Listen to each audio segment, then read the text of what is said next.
What is up, everyone?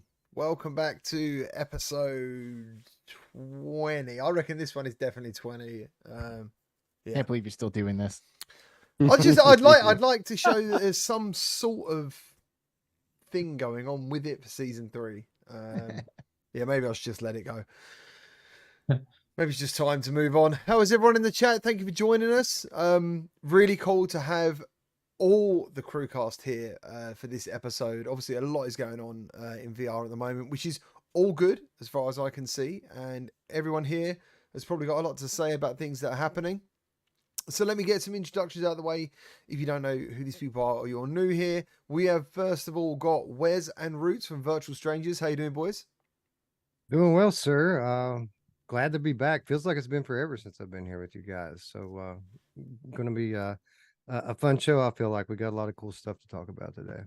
Absolutely. And next up, we got Sadliest Bradley. How you doing, dude? I'm good. I'm here. I'm alive. Everything's good. Hi. What happened with the Steam thing? Anything to report? Is it all good? So there's like a DLC that was added to the Valve internal version of Steam VR, and it's look. I don't know what it is, but that kind of stuff never happens. So it's always copium moment when you see stuff like that. So yeah. I'll take your word for it. Next up, we have got Alex VR and Skeever from Between Realities. How you doing, boys? Yo, we're Yeah. pretty good, right, Skeevan? Absolutely excellent, man. So much cool stuff happening in VR. Put that headset on my face a whole bunch this weekend, and I am stoked. Nice. I'm looking forward to hearing all your thoughts on it today. Exciting times. And for the record, we have 2 more episodes of the Between Realities VR podcast before we take a season break, which is like insane for me to think about. So 2 more episodes left. Nice. And I still didn't make the cut. And next up, we have got Eric Mash from Q2C Gamer. Is that right? Is that what it is now? Could be XR Gamer, and we never take a vacation because we're hardcore slackers. I wouldn't call it a vacation. It's not exactly a vacation, but yeah, I feel you. Yeah, no, you guys rock. It was cool to be on Between Realities last week. It was fun. Hell yeah. It's weird. It's weird when you get interviewed on a friend's show, right? It kind of feels weird. I wouldn't Cool. know. I wouldn't know. Oh man, I'm gonna go. Look, GT has been on just as much as anybody else. Hey, GT, just get good, man. Get good. And I don't know what to get do. down somewhere. What else can I do? I invite him virtually around my house every week. And unbelievable. How you doing, Roots? It's always next year. How you doing, Roots? You looking like you're concentrating. Oh yeah. No, I was just reading the chat. I'm doing good. Life is good. It's beautiful outside. Is it? Nice. It's terrible here. Within a week, like it was really nice weather.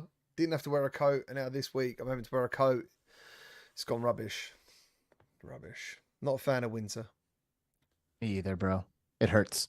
Brad, we don't have to worry about that anymore. No more winter. Well, Brad hasn't had to worry about that for a long time. What winter? Winter never comes where you guys are from, no? Not in Florida. There's no such thing. Wow. Winter Is coming. Not in Arizona either. I mean, it must be so hot though, because you guys don't exactly look tanned. They don't No one wants to go go outside. I look browner Go than you. outside. I look browner than you guys. It doesn't make sense. Nice. Oh, God. Nice. So, has everyone got a Quest 3 now? Yes. I do not. Almost Everybody. Almost. I got this though. Check this out. This is what I got. That's so last year. I don't know why. Well, it maybe last year. Plumbing but it with a Quest. Just to let you Pro. guys know, But when I connected, he when I actually connected just with held up a this- Quest Pro, by the way. He just held up a Quest Pro. Nice. when Beautiful. I 4090? connected with my 4090, that's the thing is I chose to go video card versus with that money that I would have put with the Quest 3. I don't need it. So what do you? I mean, all right, that's quite a good thing to talk about. So you haven't used Quest 3, I'm assuming. No, Okay. D has it. I just haven't used it. So why? So for me, at the moment, the Quest Pro turned redundant pretty much as soon as I got the Quest 3. Why would you not even think about trying it or Well, I will eventually, but this is the thing. I don't. Most of the actually every game that I play that's standalone, is for the show. I don't play games for fun that are standalone. Every game I can play, I want to play PC. Yeah. Or I'll play on PlayStation VR2. Yeah. Now there are going to be exceptions like Genotype, which we just started to play, and that is good. And I'm sure I'll. This is my thing. I'm sure I'll have an amazing experience in this Quest Pro. I mean, just like people said when the 4080 came out or 4090, they said a 3080 Ti didn't suddenly suck. My No. Quest Pro doesn't suddenly suck. You know what I mean? Like, I don't need the Quest Pro to experience VR or standalone or mixed reality. Is it better on that headset? Yes. But, I'm taking maybe a weight approach. So. I have a Quest Pro and a Quest 3, and I am still grabbing my Quest Pro anytime I'm jumping into anything with the Horizon avatars, because the eye tracking and the face tracking is really, really cool. And since I have it, I'm going to use it. But would I pay $1,000 just so that way my face can move? No. Actually, I don't know. Maybe yeah, it depends. Maybe not in the meta worlds, but for other apps, if it like went across all the apps, then yeah, that would be sweet. But we don't see a lot of that. This is the only thing that I would care about the Quest Pro anymore. This right here, because Yeah, I will. those controllers. I'm pairing these controllers to my Quest 3 because the controllers are still the best controllers out there. But everything else, Quest 3 has completely ruined the Quest Pro for me, unfortunately. And I don't really care about the face tracking and eye tracking currently right now because it's not being used for anything that I care about. Yeah. When if they use the eye tracking for foveated rendering, then I would care about it. Like, I'm not a big. I don't go into a lot of these social apps, so it's not a big deal for me. And if I did, I don't know if I care if you could see my mouth move. So to me, And it's by the more way, about. I'm sorry. I thought No, you go were ahead. done. I was going to say, and by the way, Roots, talking to the Genotype dev earlier today, they did confirm for me that this game has not been upgraded yet for Quest 3. So that beautiful, world that we were talking about yesterday on the show, It's going to look better. it's going to look just the same. oh It's my. going to look exactly the same on Quest 2 and Quest Pro. Well, my thing is too is there's like advantages that didn't disappear with the Quest 3 coming out for PCVR anyway, like the QLED panels, the backlit, the colors. Everybody raves about the PlayStation VR2 OLED, but now that Quest 3's out, the QLED backlit is garbage. It just never gets talked about anyway, right? So like I feel like for PCVR, it'll still be good. And like people have still run Rift CV1s or Rift S. I think I'll be okay with the Quest Pro. Like I can even play all the mixed reality. Yeah, it's not going to be as good as the Quest 3. But what I mean is you could sell your Quest Pro and buy a Quest 3 and not spend any money and have a better headset. Well, I like my Quest Pro. I like the form factor. I guess I could with the Quest 3, I could get the $700 model, and then I could get what is it that somebody was talking about, that there's you will need a head strap. You can do a head strap that can make it like the Quest Pro, because I like the fact that my display hangs in front of my face. I don't like the gasket. I like having that gap underneath. The same thing that I thought I wasn't going to like. I love it. It slides right on. I love this headset, the way it fits on me. It's a very cool looking headset, Quest Pro. Well, just the way it fits on me. I don't like the way the gasket on the Quest 2 feels. So, I'm assuming it's the same on the Quest 3. It's the same gasket. Maybe it's less weight, but it's still the same gasket. So there's a lot of reasons that I could upgrade, but there's so many reasons for me not to spend $700. Yeah, you know what I mean? Yeah, I put it into a video card now with this new Unreal Engine mod coming out, GT, with all these games that Wes was told that is going to set people's computers on fire. Guess whose computer is going to be able to run them? Mine will. I'm going to be able to go into every fucking mod. That means more to me than having the newest headset that I won't. It'll, you know what I mean? Like it's 6 months. It won't be that big a deal. I know what I do know what you're saying. I do know what you're saying. Honestly, I get it. Like if you're really, really happy with that headset, that's all that matters. Yeah. So, but this is the thing. I'm not shitting on the Quest 3. I know it's fucking amazing from everything that everybody's said. It's like arguably the best well, like Brad said last night in our chat, it's the best headset you can get for that price point for PCVR for even it's definitely the best standalone.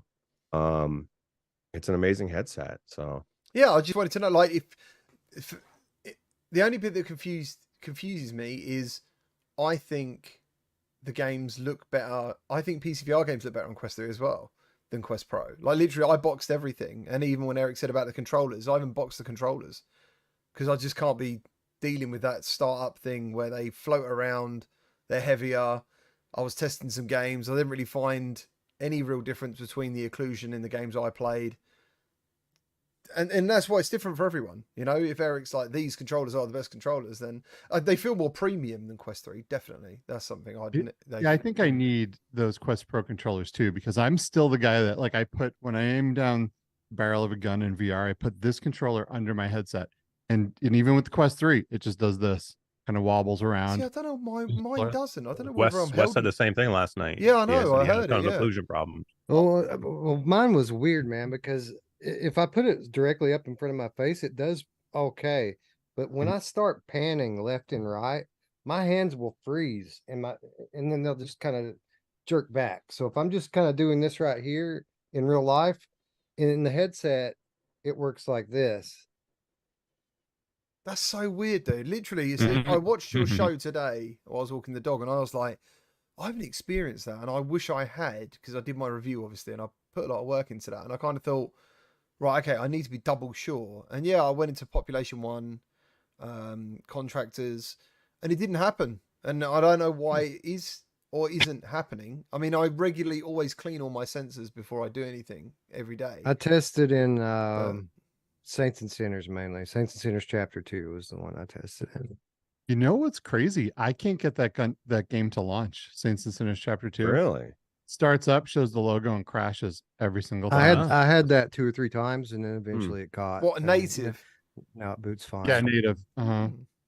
Yeah. I'm sad. I'll keep trying it. Maybe I'll uninstall it, reinstall it, do some things, right? But yeah, I just closed it, and tried again, close it, tried again. I think by the 3rd time it picked up. Yeah. I did have something similar with Ubris though. I never got Ubris to boot. Like, it just kept doing that compiling thing forever. So yeah. So I would just say that I'm not saying that if you own a Quest 3 that you should go out and spend $300 on go get those Quest Pro controllers. I'm just saying if you had a Quest Pro, you should probably pair the Quest Pro controllers with with your Quest 3, because they're that much better.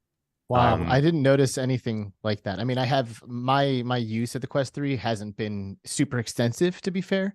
But last time I played Knock was on the PlayStation VR2, and I was having like insane tracking problems. Like every time I would lift my hand above my head to like shoot above me, I was losing my tracking, and it was kind of a nightmare. And then I just played Knock on the Quest 3 with Short Stack VR. Shout out Short Stacks VR, by the way. If you're not checking out Short Stack VR, you need to. He's really good. Cool, yeah. But anyway, we played some Knock, and I did it on the Quest 3, and it was great. Like, it just felt awesome. Like, I didn't think about tracking or anything while I was in there. I just had a great time. So I don't know, maybe the Quest can be better than me not having to think about it at all, or the Quest Pro controllers rather. But so far, the Quest 3 controllers are working pretty well for me. Yeah. You should send yours to Skiva then. I feel like that's a bow and arrow. Situational. Game, right? Yeah, it's situational depending on where you're putting your hands in your, and Yeah, I was thinking, like, a lot of times maybe my hand is coming back here. Like, I'll like pull it like back behind where my headset is, to like get the maximum strength on the shot. Yeah, to be fair, I haven't done a lot of shooters yet with the Quest 3. That's what I kind of told Wes last night, so I couldn't like confirm or deny if I had any issues with occlusion. I did play Dungeons of Eternity and shot the bow quite a bit in Dungeons of Eternity, and I had zero issue with any occlusion. But again, that's a different thing than putting your controllers like this. Yeah. Pulling like this is quite a bit different. So I'll go probably today or this week. I will be definitely into some shooters with the Quest 3, and I'll let you know if I think there is a definite downgrade. I mean, when it comes to the tracking on the controllers, I normally I think the headset obviously tries to work out where it is if it can't see it. So when I was playing Population 1, I was kind of like holding it for ages, and I was really trying to cover one with the other, and it was still holding today, even more than PSVR2. So I was kind of like that, and then obviously I went back to Wes's show again, and I was like, maybe like it's a particular game, and it was generally Wes, wasn't it? You was basically saying you kind of come across it, yeah. Well, no, it was mostly in Saints and Sinners chapter 2. I'll try I it. did the occlusion test again, and I want to reiterate this through the whole week when I was just using it to play. I had 0 issues, not a single one. It was only when I was like, all right, showtime's coming up. I really need to test a few things that I haven't done in my normal play schedule. It was only then that I kind of broke it while I was trying to test it. Yeah. But when I was just playing it, like I noticed 0 issues through the whole week.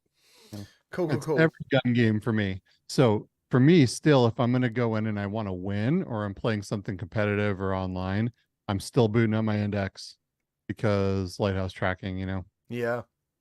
Like I know what's going on all the time, regardless of where you put your hands. Yeah, man. Well, that's just it. With that's where inside the out pro tracking, controllers. that's because of inside out tracking. You're still reliant on the software to guess where you think your controllers are when they come out of camera, and that's where the Quest Pro controllers, to me, are even better than Lighthouse. Because with Lighthouse, there's still some dead spot unless you have 3 or 4 of them set up. I mean, if you're probably, that would don't. But to me, there's still with the cameras and the chip inside those Quest Pro controllers, they're still the best track controllers I've ever seen. And you're still getting to use one of the best headsets out there with that Quest 3 combined, right? You go back to the Index, that's your baby, so you probably like it. Anyway, right, Skiva, you love going back. It's a downgrade now. It's definite downgrade. You can't. It's a downgrade in some ways. I will tell you that the resolution is insane on the Quest 3, obviously, but I have a Wi-Fi 6E router, and when I hook it up and play PCVR, it is butter smooth, like butter smooth. I don't drop any frames at all, but I still see compression, and I do not see compression, obviously, on my Index because there is no compression, right? So I don't know if it will get better. I'm sure it'll get better over time, right? Because the Quest 3 now has more overhead in its processor that it should be able to like decompress faster, but it's not, there's still like compression ratios, especially in dark games, I've noticed. So if I'm playing anything that it's a little darker, after the fall, things like that, I definitely still get compression. So I will still play with my Index because the resolution still, that's not the king for me. It's not all about resolution. It's about that clarity, that no compression, about the smoothness of that 144 frames decompressed, and the no tracking issues. Which if I had Quest Pro controllers, that would be that part would be different, right? But so Index is still king for PCVR for me. Although I do love it. I do love the Quest 3 on it. It just there's definitely still compression. I'm with Mad Spin. Says I don't see any compression on the Index because all I see is glare. That's my other reason for not getting the Quest 3 is I'm hoping there's a Valve headset around the corner, because I really do want a headset with a display port. I'm tired of dealing with compression and link cables and AirLink and not being able to connect with my headset. I'm like, fuck, man, I want to just play. I can't even hook my headset up for whatever reason because the links are broke. It's crazy. It's just, this is why this show is what it is. Everyone seems to have something a little bit different to say about everything, which is awesome. Thank you to Snowtoad for gifting some CruCast memberships too. In fact, thank you ever so much. Welcome everyone in the chat. How you doing? Thank you for joining us. There is a donation from Samson143VR. I think he lost his Discord as well. We had to make a new one. Sorry about that, dude. Oh, man. That sucks. He says, much love, VR fam. Loving my Quest 3. Glad you're enjoying it, mate. Thank you ever so much. Paradise Decay with a £2 donation. Put my eye relief on setting 1 on my Quest 3. Oh, my God, the FOV. He said he had the spacer in a different place. I guess in the middle one, number 2 or something. Changed it to 1, and it gave him a huge FOV is what I thought I read. I wanted to talk about you guys about this sweet spot because for some reason, and I know you mentioned this on your show, and I never even thought about it, Wes and Mash and Roots, I can literally roll the IPD slider any way I want, and it doesn't seem to change anything. No, the whole thing's a sweet spot. The whole thing, yeah, it's really weird. Biggest sweet spot in any lenses I've ever seen. It's so strange. Like I pushed Yeah. it right up, and I was like, "Why is the image not even changing any in clarity?" It must. I don't know. It's crazy. Why do you think they put it in there? Do you think they put it in there because they would get roasted if they didn't have it in there? Because literally you don't need it. No, there even though the sweet spot is pretty large, there is like the resolution does go down along the edges and like chromatic aberration. So it's not like perfect all the way through. And it's still Yeah, I important to guess- have the light focus at the correct IPD anyway. So You're right. Like if somebody were on the kind of the fringes, they would notice, right? Like me, my IPD 69.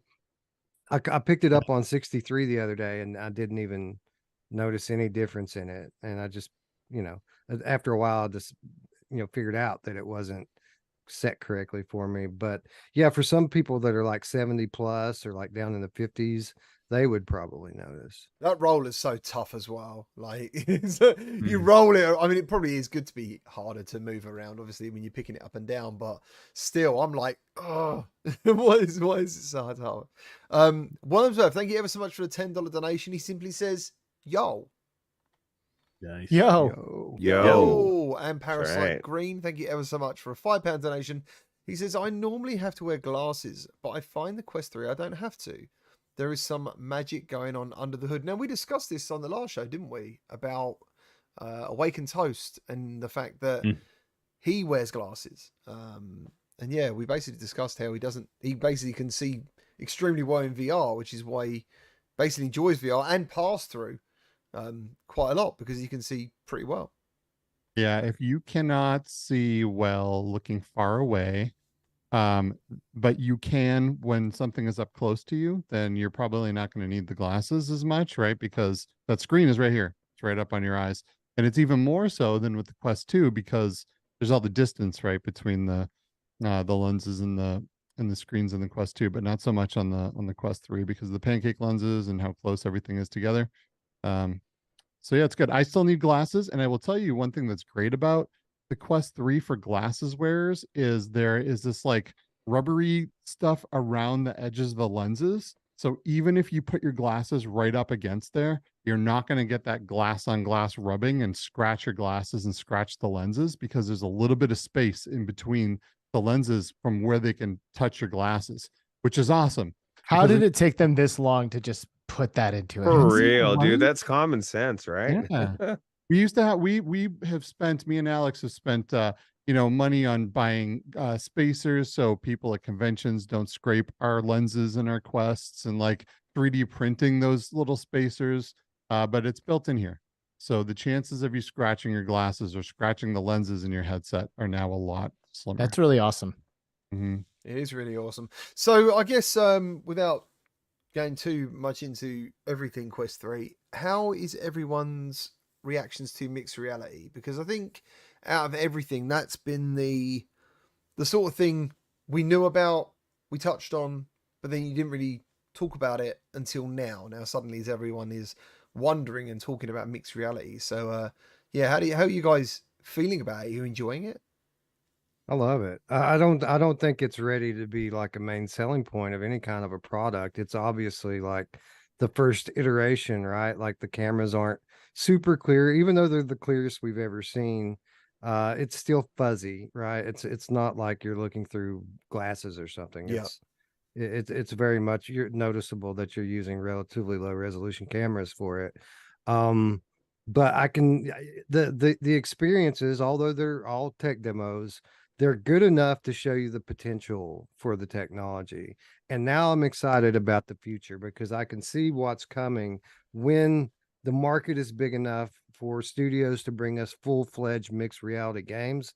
Those are going to be awesome because what mixed reality gives me that VR doesn't give me is the confidence to really go full out in my play space. Like I know I'm not going to hurt people or break things when I'm playing in a mixed reality game because I can see exactly what's going on in my peripheral. So yeah, it's not there yet, but it's by far my favorite thing I've done in this headset this week. I've had so much fun playing the mixed reality. Yeah, I think it's a cool, like if you were buying this, if all this headset did was mixed reality, you'd be like, it's not worth it. Like, to me, it's like, it's gravy, it's extra. Like, it's, it's an amazing VR headset that you can also play and have one of the best experiences in PCVR. You get the standalone, and then you get really cool mixed reality experiences as like a bonus. Like, to me, again, we're not there yet to where mixed reality is a focal point, but I think it's a really good extra add-on to an already fantastic headset. For me, the thing that really stood out to me when I was setting up my Quest 3 was the onboarding of the Quest 3 compared to the other Quest headsets. I felt like it was so much smoother, so much nicer, and honestly, so much more natural as a result of that mixed reality looking as good as it does. Like, if every time you put your headset on, you kind of have like 1 foot into VR via the MR, like you're able to like choose your game, I guess, while still somewhat in your room, not fully immersed yet. That like halfway point, I think, is a really nice kind of aspect, I guess, of the MR functionality outside of just like games. But just being able to pop your headset on and be like still in the room while you're kind of like getting your bearings and like getting your controllers on your wrists and stuff, I think is huge. So for the onboarding and for new users buying a Quest 3 and it's their first VR headset, I think they will find it much more comfortable as a result of the quality of that MR and their onboarding. Yeah. Well, it's good really, point. I want to say too, that it's not just tech demos right now. There are a lot of things in there that you could spend a significant amount of time in mixed reality. For example, Synth Riders. I spent hours in Synth Riders. I love that game. And the mixed reality mode in that is superb. It's so good. The other game that if you are not playing in mixed reality, you're missing out is Smash Drums. To like put a drum kit in your living room and go bananas while your walls are falling in and like your ceilings collapsing is absolutely incredible. And I played the drums for hours this weekend. It was so freaking good. There are games that offer hours of gameplay like Forever Bowl and 11 Table Tennis, and there's just so many that you can really dive in and spend a good amount of time in. So there are some significant experiences in there that you can spend a lot of time in as well. My favorite app was Trackcraft. I think it is Trackcraft. Oh yeah, that's a good one. Yeah, I love Trackcraft, and I love the roller coaster one as well. Like, I don't know why. Just the idea that MR knows my door, my window, my desk, setting up a roller coaster around this room and seeing like the legs of the roller coaster actually like be at the right height of everything it's on. It's just really cool. Like, so tell me something about that, because this is something I haven't used that I am curious about. The way they make it sound when you read the copy on that is you build your roller coaster in mixed reality and then you ride your roller coaster in mixed reality. Is that how it works? Does like everything in your room environment like get big when you shrink down and get into the thing? I have not seen that. I've not seen that feature. Okay. Did you ride it? You didn't ride it, GT? I don't think you can ride in it. No, I don't think you can. make I it thought full. I read that somewhere. Maybe we're talking about a different app. But how cool would that be? Why can't you do that? I want to build a freaking roller coaster in my room, and I want to do exactly what Wes said. I want to shrink down and see everything get huge. That would be fucking crazy. I think that, crazy. yeah, That would be awesome. Yeah, we need more technology. Not enough technology. We need higher res pass-through cameras, because if you blow up those current yeah. Pixel City, man. The only way I That's could think true. you could do it is if you took like a 3D geometry photo somehow and placed it into the game, and then maybe the game could simulate you being on that roller coaster. But You would need like a full LiDAR scan of your room, Yeah. because it would have to pull Oh. you into a specific point in the room and have you maintain a perspective. that's the only. Eric Hartley Yeah. in the chat says you can ride it, but it switches to full VR when you ride it. It But doesn't. still, that's cool. That is I cool. wanna I didn't see- know that. Did you have your save GT from that video? I want to see a video of GT riding that crazy roller coaster. Well, and it would have the one that went into the wall and shit. yeah. Oh wow, Cool. that's another thing I love. That's another thing I love about MR is that it actually hit my wall. Like it felt like it hit my wall and it hit my floor, and yeah, I was just on it like literally. Even as I said, I think last time on the last show, the first time I used Quest 3, I thought MR looks good but not brilliant because of the lighting, obviously at the time. And then yeah, when I started using it with like the correct lighting and stuff, suddenly, and Wes put it really good on his show today, even though there is that kind of grain to it, and it is much better than Quest Pro. I went into Quest Pro again today before I put it away, and there's a reason I don't like using MR in Quest Pro that much. As in, like Alex just touched on, I'm really happy to put my Quest 3 on in MR and then finish setting up or doing whatever. I'm happy to be in that headset doing that, and I never would have done that in Pro. What was I going to say? What was I going to say? You were talking about the quality of the pass through, and I was talking about saying I was going to go somewhere with that comment, but anyway, MR's awesome. I really enjoy it. That's what Wes said. Sorry, he said that the background, there's basically a foreground and a background. The virtuality, the game is the foreground. That's what you're seeing. That's what you're focused on, and it's smooth and it looks good. And the background, it's just right that it's enough to trick your brain into thinking this effect is working. I feel like what I'm looking at, this spaceship landed on my floor, is actually in my room at the moment. That's what I was trying to get at. Yeah, and I mean, I'm pretty excited about all of the existing like high quality VR experiences that have been out there for years that are like now getting MR updates. Like Skeeva mentioned, Synth Riders, like that is breathing new life into a lot of different games, you know. And I'm seeing tons of developers adding MR modes as a result of the Quest 3's pass through being so good. Shaggy in the comments mentioned Thrill of the Fight, and I wanted to call that out because I haven't played it yet, but I saw the footage of that and it looks amazing. It's really good. One of the hardest parts of playing Thrill of the Fight is being able to move around, because like if you're in your living room, like it only takes one step and bam, blood, shattered glass, you know, the whole shebang. So an MR mode for something like that is incredible, because now I'll actually maybe stick and move a little bit. Maybe I'll shuffle around a little bit, you know, like I'm really stoked about trying that. This is the magic of mixed reality for me. It's stuff like that. I've never played Thrill of the Fight, probably because of that, because I really don't have room. And even if I did, like you said, you're always kind of pulling back. You're never really going full on, because you know something could be there. And I've broken my TV. I've smacked my ceiling fan dozens of times. So you don't want to knock out your kid, right? That'd be exactly. Well, you sure? Well, you see that all the time, those clips.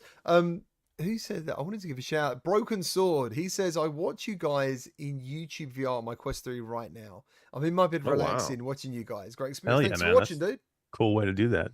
That's a very I think there's a lot of cool experiences, by the way. I mean, there's a couple that have really resonated with me. I've done the cabin home invasion quite a bit. Myself and Skeeva got in and played, you know, Demio AR. And I had one of the best experiences in Demio. And I love Demio VR. Like it's probably one of my top 5 games of all time.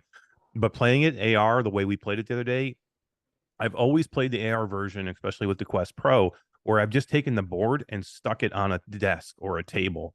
We actually did it the other day where we made it the entire size of our room and put it on the floor, got up out of my chair, and I played Demio standing, walking around the board and seeing everything and just being able to actually walk around the whole entire thing. And then, you know, raise the board up and move my player, and then kind of walk over here and see what's going on, what I can see from over here, get different angles. Forget about having to like pull the room around and turn it. I can just walk and do it. And it was one of the most amazing things I've ever seen in virtual reality. Sick. It was so sick, man. I had so much fun. That's and days that I'm not feeling super lazy, that's how I'm playing Demio from now on. 100%. Yeah. It's so cool. I wanted to mention a little bit, because obviously I'm not using mixed reality really for games or mixed reality experiences right now. But and even though the quality of mixed reality is still far for what I would like it, especially when I'm indoors, I don't really like using it indoors. In fact, I use it mostly outdoors, which is really weird. Probably the first headset I want to use outdoors as much as I can because of it. But even though it's not amazing, I think the mixed reality or the pass-through in Quest 3 is what makes this device leave that toy category in my brain. I've always felt that every Quest headset before this was like kind of toyish in some way. Like I couldn't see any practicality outside of like, you know, gaming standalone really.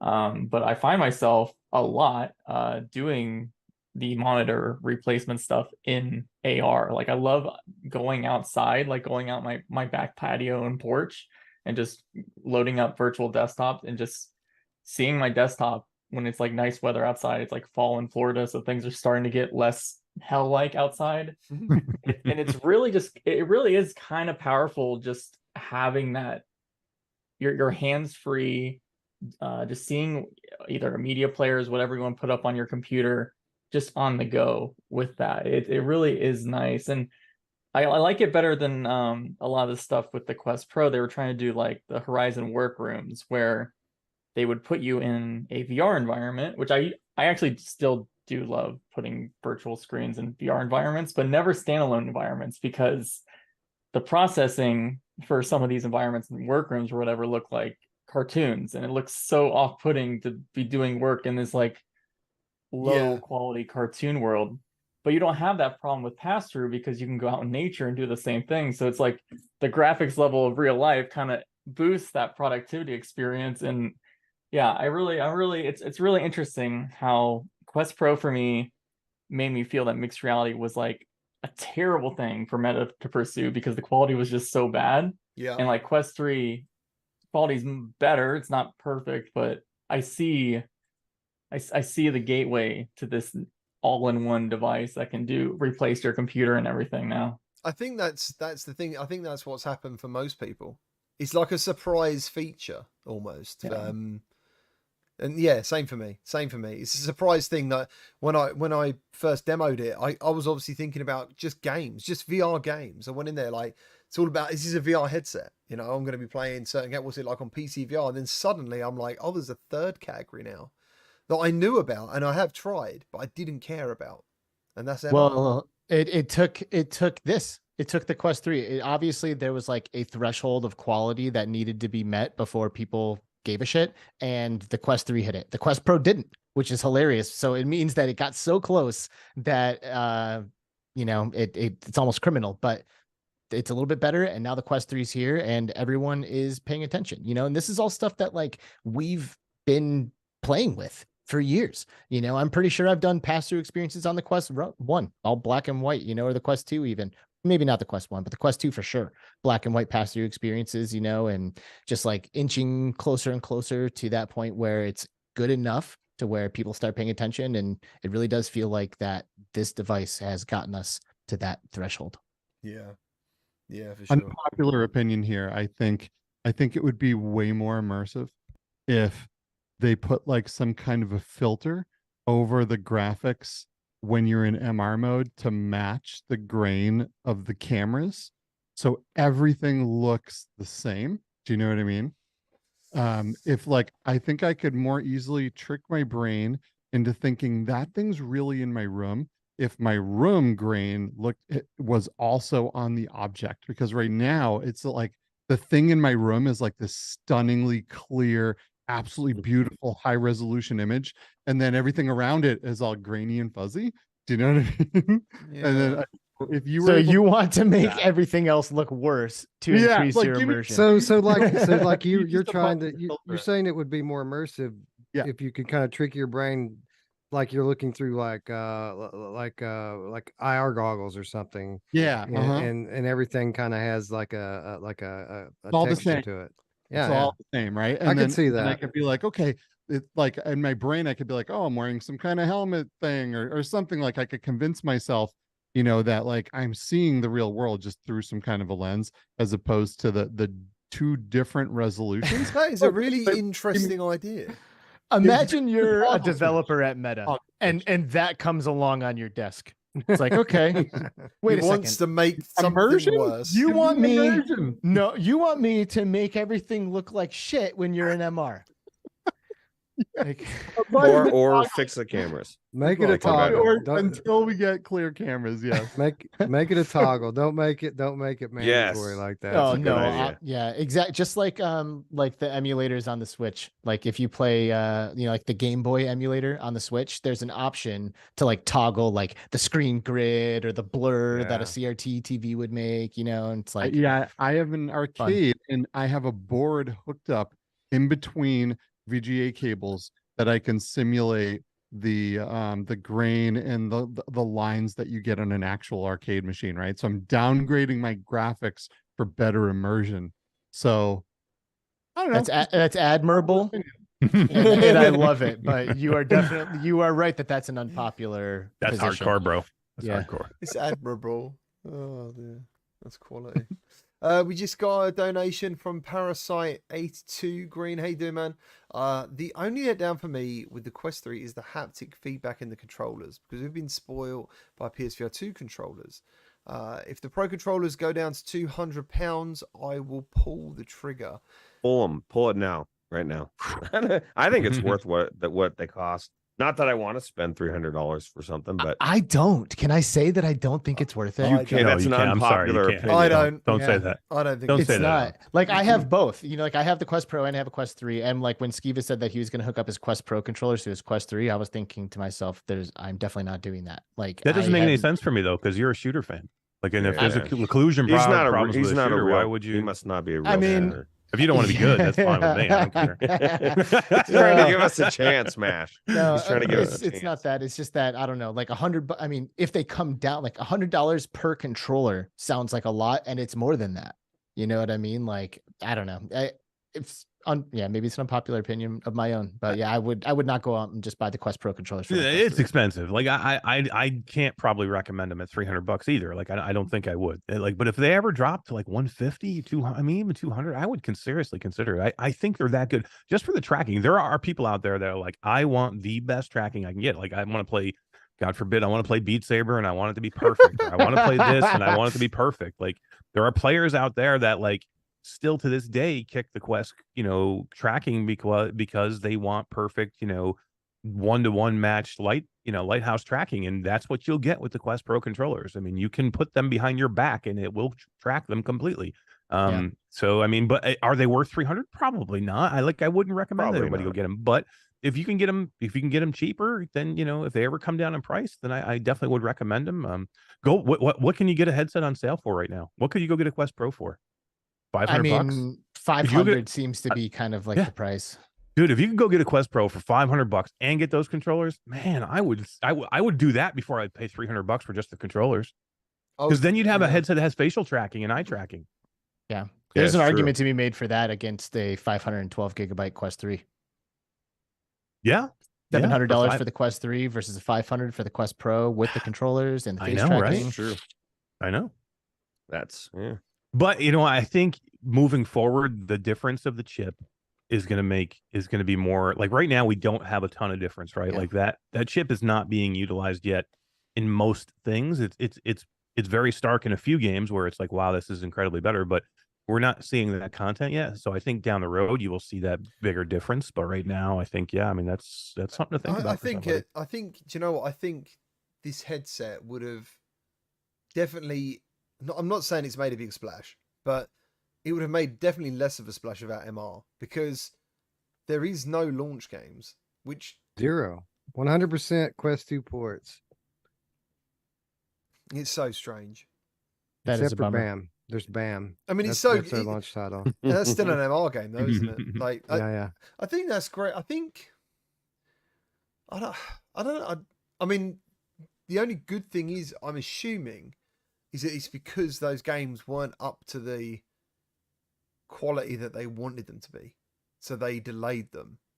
That's what I think must have happened, because why would any company chuck out that headset and go, and you got nothing to play apart from some enhancements? And to be fair, and I've said this before, Red Matter 2.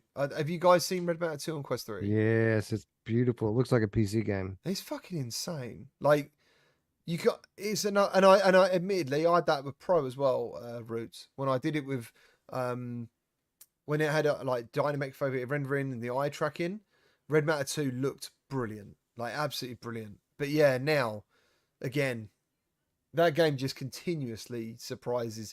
And it is those developers must be so skilled of just pushing these tech to look as good as it does. The game looks so good on every single headset. Yeah, it does. Yeah, well, it looks shit on so Quest 2 good. now. It looks shit on Quest 2. If you honestly, when there was a demo at the London event and at Meta where you could basically click in the right stick and flip real time between the Quest 2 and the Quest 3 version.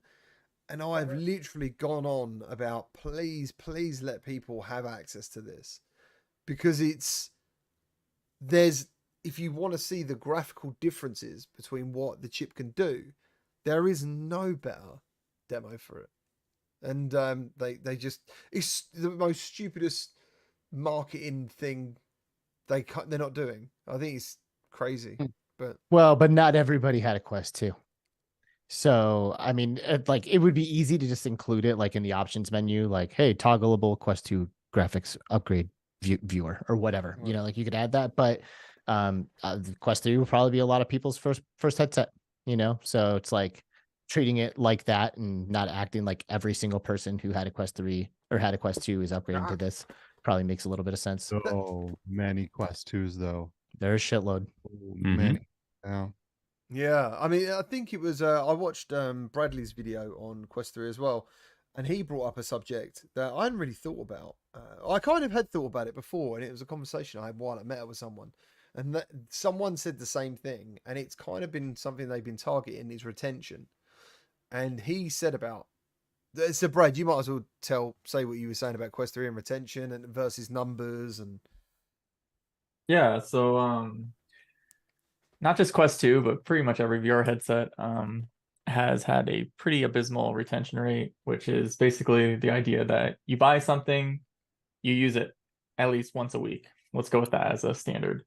And there was an article, or there was a report that came out recently that a lot of teens have owned a VR headset, but only 10% of them in the last few months that have owned a headset or do own a headset use it once per week, which is a really low number. Like if you even take into account like 20 million Quests out there, only 10% of teens, which is probably the most adopted target audience, actually using those Quests or any VR headset is really poor. So I made this whole video talking about how Quest 3, it's more expensive than Quest 2. It's probably not going to sell as many as Quest 2. I don't even know if any other headset, even the Quest Lite coming out next year, is going to sell as many as Quest 2. But still, my argument was I see the features that they packaged in Quest 3, and I feel like it is a really good device to up the retention quite a bit among people who actually buy it. And there's this talk of a Quest Lite HMD coming out next year, whereas it's kind of like an upgraded Quest 2. They're stripping away all the things that people like about Quest 3 and just like kind of upgrading the chip to make a cheaper, around $200 package. And we're not even sure if they're going to have controllers bundled in it, for example. So it's one of those things where I've always been like pretty vocal against this like race to the bottom in terms of hardware. I think you really need to prove out value to people in this industry that's still pretty niche and small. But yeah, we're going to see if Meta's strategy with Quest 3 is going to work out with this newer unit that'll be cheaper and cut off some of like the mixed reality features possibly. And yeah, that's pretty much it. Why do you think retention is improved on Quest 3? Like what is your reasoning behind that? I really do think that people will like, even though the Quest 3 is far from like this super perfect view of the environment, I think so. I really do think this like idea of like doing flat virtual screens and apps in your like AR or VR space is like actually a pretty big killer app for mixed reality. And as long as that is pushed a lot from Meta and other people, you're going to see people who are doing like maybe like even doing something simple like washing the dishes or doing daily chores or just like kind of laying on the couch. Yeah, like someone said about having a cooking book, for example, like having a cooking book that was there in real, in your space.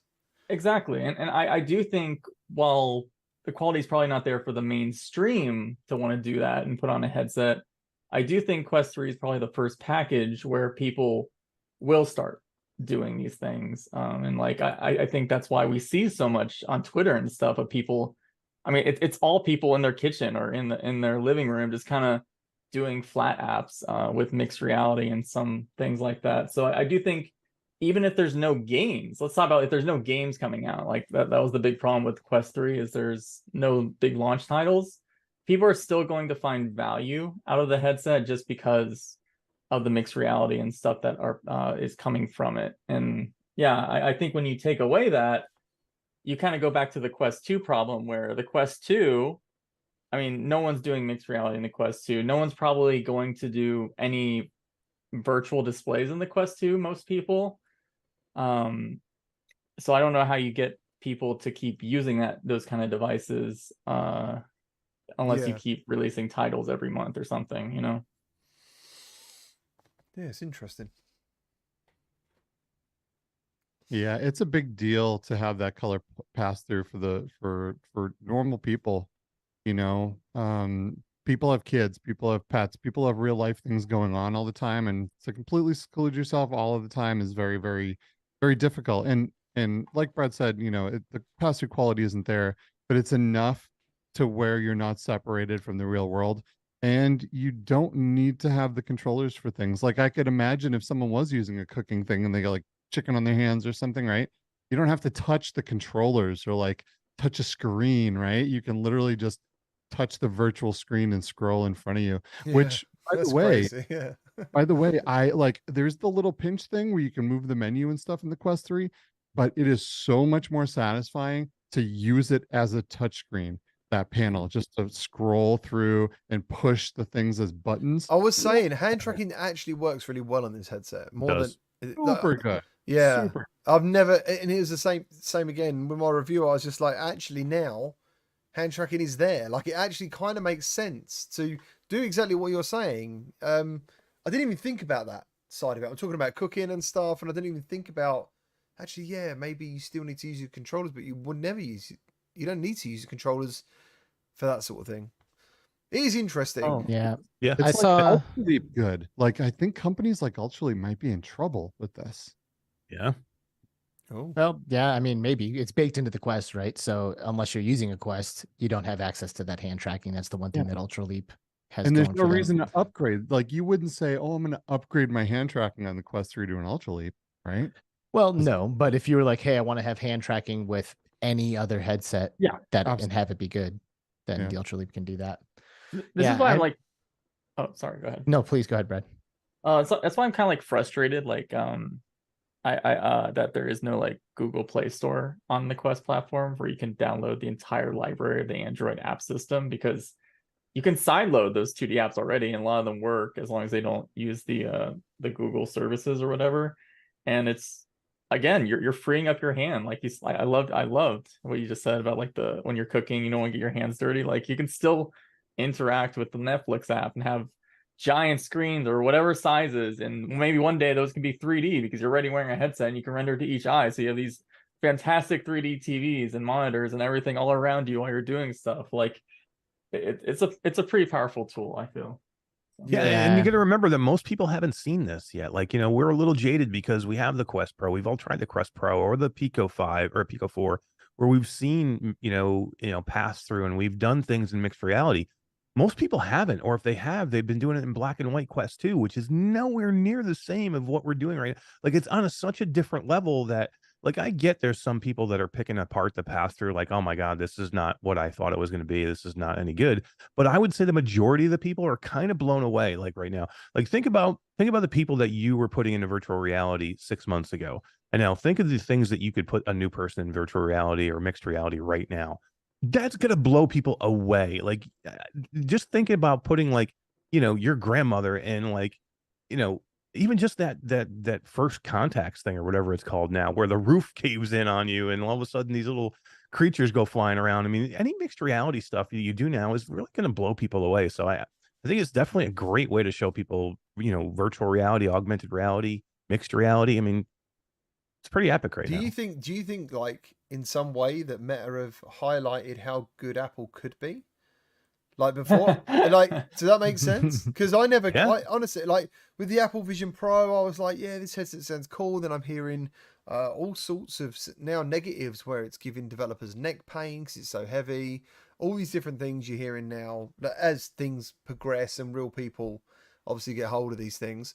In some way, and I said this in my review as well, that using MR on Quest 3 has made me kind of want an Apple Pro even more, even though it is unobtainable for me cash wise. I don't think, unless I went in a shop and I tried it, which is a very good chance I will be able to, and it wowed the absolute shit out of me. I cannot imagine spending that amount of money on that tech. But I mean, if it doesn't play You don't have to. games, like You got the mixed reality. You got the Quest 3. This is the version for people that can't afford the. yeah, but- Won't spend 3,500, But right? What I'm saying is, Bruce, okay, so I guess the choice is right. Waiting for Quest 4, waiting for Quest 5. So what, 3 years, 6 years? But I think, and you know, Apple and their quality, what they want to hit. I think it's going to be the best pass through ever, and you know, it might be so amazing, like so Yeah. amazing. But But I mean, that's not a gaming headset, so I don't like it. Like because it doesn't Right. game is not a reason that I wouldn't go get it. Like I would not get it for gaming. Like, no. like if I am going to go get it, I would go get it for whatever else I'm going to use it for, mixed reality and like spatial computing, and then I would have my Quest 3 for if I want to game. You know what I mean? So I think at that point, if if you're buying a $4,000 Apple, you should be able to spend $500 for the Quest 3 But that's what also. I'm saying. Suddenly, MR is something that we're all talking about, and we all can see ourselves using. And literally a week ago, it wasn't. That's massive. I think that's massive. And Mhm. the I movie agree. side of things, so many people wanted, because PSVR2 did 3D Blu-rays, and that was so cool. Even though the resolution was kind of crap, it was kind of cool.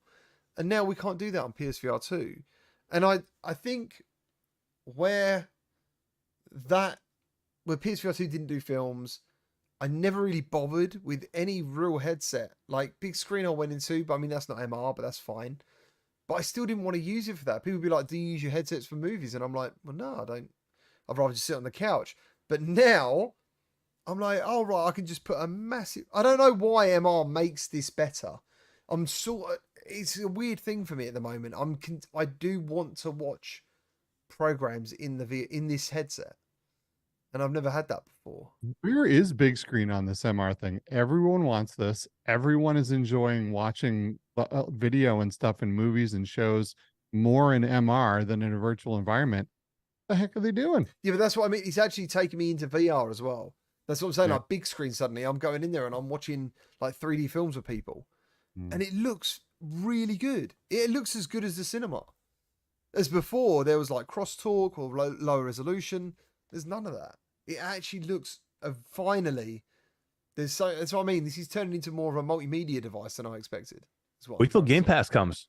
What was it, a month till Game Pass comes, and you're going to be able to play all these amazing Xbox games, on a 200-inch screen in front of you? Then it's going to be amazing. And it'll look good. That does kind of sound sick. Hell yeah, man! Because it looks good. It didn't Halo. look good. Look good. Now, hold on. Is all of that streamed? Is that like cloud service stuff, or do you have to have the Xbox? No, that's streamed, right? Game Yeah, it's Pass. cloud. It's cloud. Yeah. That's insane.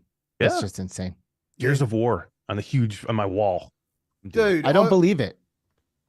What do you mean you don't believe it? How dare you? I've Believe it. never done any like AAA high quality cloud gaming, and it just like I feel like I would go to do it, and then there would be latency and lag, and I would be like, oh, I don't think so. I think the way it works, and correct me if I'm wrong, is that that a lot of the game downloads locally to the device, right? Because I think there was a service with PlayStation where they actually tried to real time stream it, and there were PlayStation now. Yeah. Yeah, but I'm pretty sure Xbox One, the game temporarily downloads locally and you play it. I can't see that happening, and I'll tell you why. Because Quest 3 would be full up in seconds.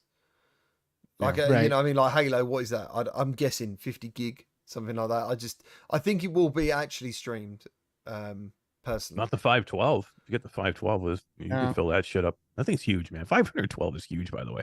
Yeah, I don't think you have to download like overkill. the entire game. I think Oh, it's you only download the part of the game that you're playing, right? So why would you have to download one level or the whole game if you're only playing one level, and then the next part can download while you're I don't know. I mean, how could that possibly work?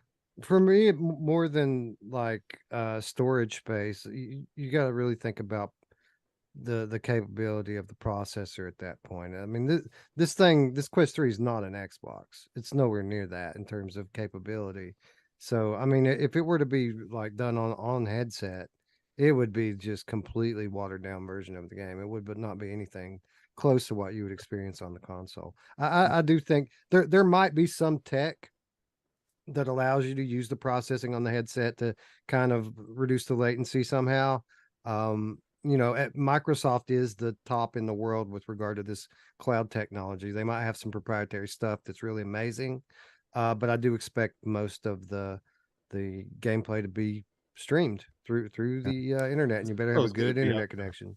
Do you know I'm really missing my PSVR2 at the moment. I'm just not using this at the moment, and it's really annoying. Really annoying. I played It's No Man's tough, I Sky mean- for a couple hours yesterday. Yeah, It was I- amazing. How was Right? it? It was gorgeous. It's beautiful. Was that your first time into it since with the PlayStation? On the PSVR 2. with the new upgrade? Crazy. Yeah, and here's something interesting too. If you're out there thinking, hey, maybe I'll fire up PlayStation VR2, little No Man's Sky. Haven't been in there since my PSVR Pro.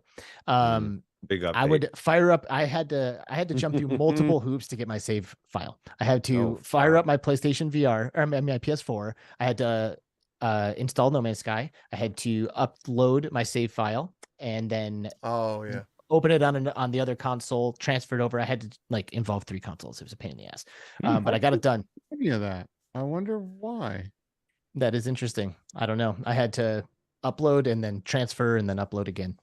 But I got it done and got in there, and it was absolutely gorgeous. It is brilliant. Super gorgeous, super brilliant. I was on a planet, and there's the colors, man. The colors. There's a weather update. It's like, yo, bad weather incoming. I'm like, oh shit, here comes some weather. It was a goddamn meteor shower slamming into the planet. That's some bad weather. Dude, it was so sick. I was blown away. I'm just looking around as meteors are just slamming the ground all around me. It was so dope. Yeah, go play No Man's Sky. You can get hit by him too. No, I don't think. No, I didn't get hit. I didn't get hit. No, but I have a friend who I play video games with, and I've played video games with this guy for my whole life. Who it's been 4 or 5 years of VR, and I still cannot get this guy to buy a headset and just fully get in. But we still play games together, like Rocket League and stuff. But I was like, "Yo, No Man's Sky," and he was like, "Yep." Boom, he's in there, flat screen. I'm in VR. We're flying around, dog fighting, because he has a bunch of illegal cargo on his ship, and it was a blast, man. So it's a great way to get your flat screen homies. I'd find that so frustrating that if someone else loved that game as much as me and they're not seeing it the way I see it. I know. That would really piss me off. I'd be like, dude, you are wasting your life. You need to get in VR and play this. I don't know what other words to use to tell this guy. I mean, he knows me. He knows just who I get am. Alex. You're a big fella. Get around there. Get him in a headlock. Yeah. Slam a headset on him. Can you bring him? Can you bring him over? Is it someone local? You got to slap that headset on him and have him see not local. The ship. Dang it! I know. Yeah, but like I said, if you have that person in your life, No Man's Sky, y'all. Flat screen gamer, you're in VR, you're flying around together, building bases together. It's good stuff. So anyway, talking about PSVR2, because I was talking about not using it. Breaches is coming to PSVR2 now. Yeah, baby. Yeah. How do you think Firewall's going to react? That's beautiful. It's not going to be good. Firewall's dead already, man. Yeah, Breaches is a beautiful, amazing, awesome game. I'm stoked that the PSVR2 is getting that, and people that are waiting around for games to play are going to have this because, man, what a good game. It's actually a really good. Yeah. Firewall's in trouble. Yes. It was already in trouble with no competition. Yeah, exactly. It was already in trouble. My squad's chat is silent. I am not getting notifications. No. You know what I mean? Where's the squad at? Why are people not in there? You spend so much time standing around. Alex, I was going to say to you, out of everyone on this show, you were the one person actually still going. Firewall, still playing it. What's happening? Yeah. Oh, for the record, I would still play today. If the squad chat lit up and they're like, yo, let's go. I'm like, hell yeah, let's get in there. I love the gameplay of Firewall 0 Hour. It is some of the best for me. It feels so damn good to play. The tension is so real. It's really intense and I love it. But people are spending more time standing around than doing anything else. You will stand in a lobby for what? Still, I thought that was 35, 40 minutes. Well, you can get into a match, but then the lobby's population, the time that it takes for the lobby to populate could take 5 to 10 minutes because sometimes, there's if a not lack longer. of players on there. Lack of players, maybe their system just isn't that good, and it's like not that efficient at filling lobbies with priority, and you also have like groups of 2, groups of 3 queuing up, and then tries to match you with other groups maybe, and then we've sat there waiting for 15 minutes for the 8th person to load into the match. You know what I mean? So that is brutal, because like if you have 90 minutes to play and you spend the first 20 just getting up and running before you barely get to a match, and then after that first match somebody dips, now you have to wait for somebody else to come and occupy their spot. So like you could maybe only play a round or 2 before somebody on the enemy team leaves, and now you're sitting there stuck waiting for somebody else to come and fill their spot before the rounds continue. And the problem is there's no savior to this because there's no crossplay. It's not on any other platform. So it's not like you can say, oh, I can't. Well, when the Quest version comes out, you'll have so many more people. And that's not coming. I really don't think it's a matter of the population. I think that the game is just not that good at like getting people into matches quickly. No, I actually think Eric's right, because basically through these updates, right, for the first 2 weeks, purely powered by the fact I love the original, did I keep going into Firewall. And there was times where within 5 minutes, I would have a full lobby. So I do think population matters a lot. I do, honestly. I think it matters. It matters. Does. The problem seems more fundamental to me in terms what of it needs to do is what bloody After the Fall did is maybe chuck some AI in there just to get you going, and then swap live to real players, like sure. I mean, you said it, Alex. You said you'd go in and play today if your squad lit back up. Like I would. You're like, so I mean, like the game is there. It's just that the people aren't there. You know what I mean? That's what I think. I think they launched an imperfect game and they lost their player base super early. It's both. And now they can't catch back up from it. And when you're on a solo platform where you don't have a huge player base, it's hard to come back. Yeah. But I would say that Firewall just being, first person, or like a first party Sony title on the PlayStation, having had such a like cult following of players for the previous title, was in a position to have a higher population than the typical VR first person shooter that launches. Dude, I thought everyone was. But they botched it. I thought everyone was going to be playing this. So did I. And I know people are still playing it. There are people who have been suffering through Firewall 0 Hour this entire time. They didn't do any. They never bought anything. They never bought a quest. Nothing. They've just been playing Firewall this entire time, and are still. Josh is saying it's been out less than 2 months, and I don't see anyone talking about it anymore. Yeah, it sucks. Yeah, Breachers is probably going to destroy them. So shit.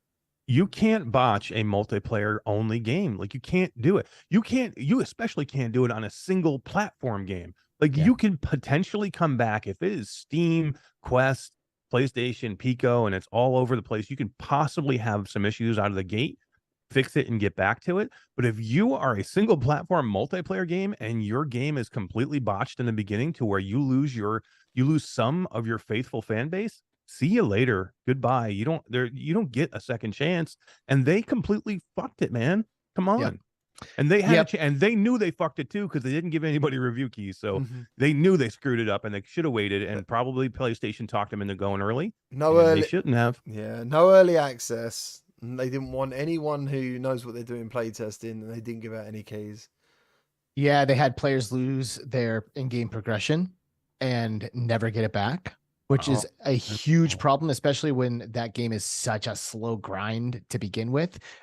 Which that is another pain point for the game, is that you have to play, I don't know, 30 hours to afford a gun.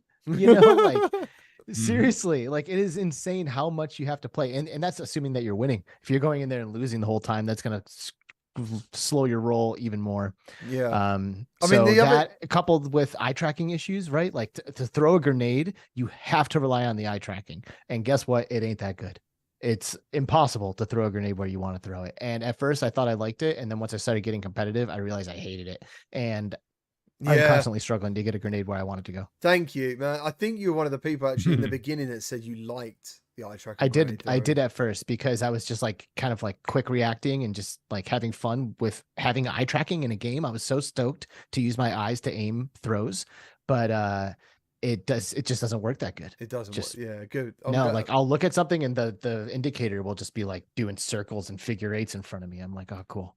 That's great. It's So, unfortunate because they had us here. Like this was one of the games that I think all of us here, most of us here, were like, "This I is was the hyped game. as I fuck, cannot mate. wait for this comes." Like I was excited. Like they had us right, and they completely screwed it up. Like that's the sad thing. Like this could It's a have bummer. been an amazing game that people are still playing in today, and they built a community around it where people are getting together to team up and do these things, and now it's just gone. So VRMC said they could give Firewall away for free with PS Plus. That might help, and I actually think I don't think it will help. I think more people will obviously jump in and try it. There's actually too much of the game they need to change. They should make it free. Yeah, honestly. but think of all the people. They'd have to do something incredible pissed for off the people who have bought it. Like, what was it, £56 or something in my money? Yeah. What was it in dollars for the collectors or digital deluxe? I don't know. They'll What give you some skins and a gun for free. It's and it tough, won't though. be I mean, like- incredible because that games do this all the time. You know, Yeah, you but pay for years the money. in, I've never seen one do it this quick. Can you imagine if it happened this quick? There would be an outrage. Well, Yeah, here's fuck. here's some other bullshit. Is I've actually spent $15 additionally on that game to unlock contractors. You know, which is like fucked up. Like It is they should fucked have up. that should be That a is- free Yeah. game, and then I'm Right. paying for contractors. You know, Yeah. like or my time.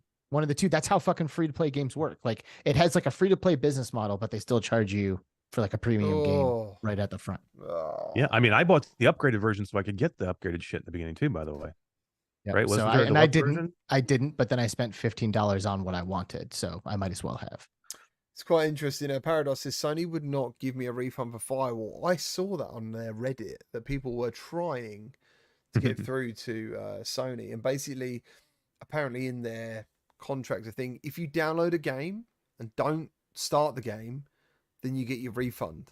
But like if you start the game, you don't get the refund, which is kind of insane, isn't it? Because this game could be absolute trash, and you won't know it till you start it. Right. That's Yeah. a bump.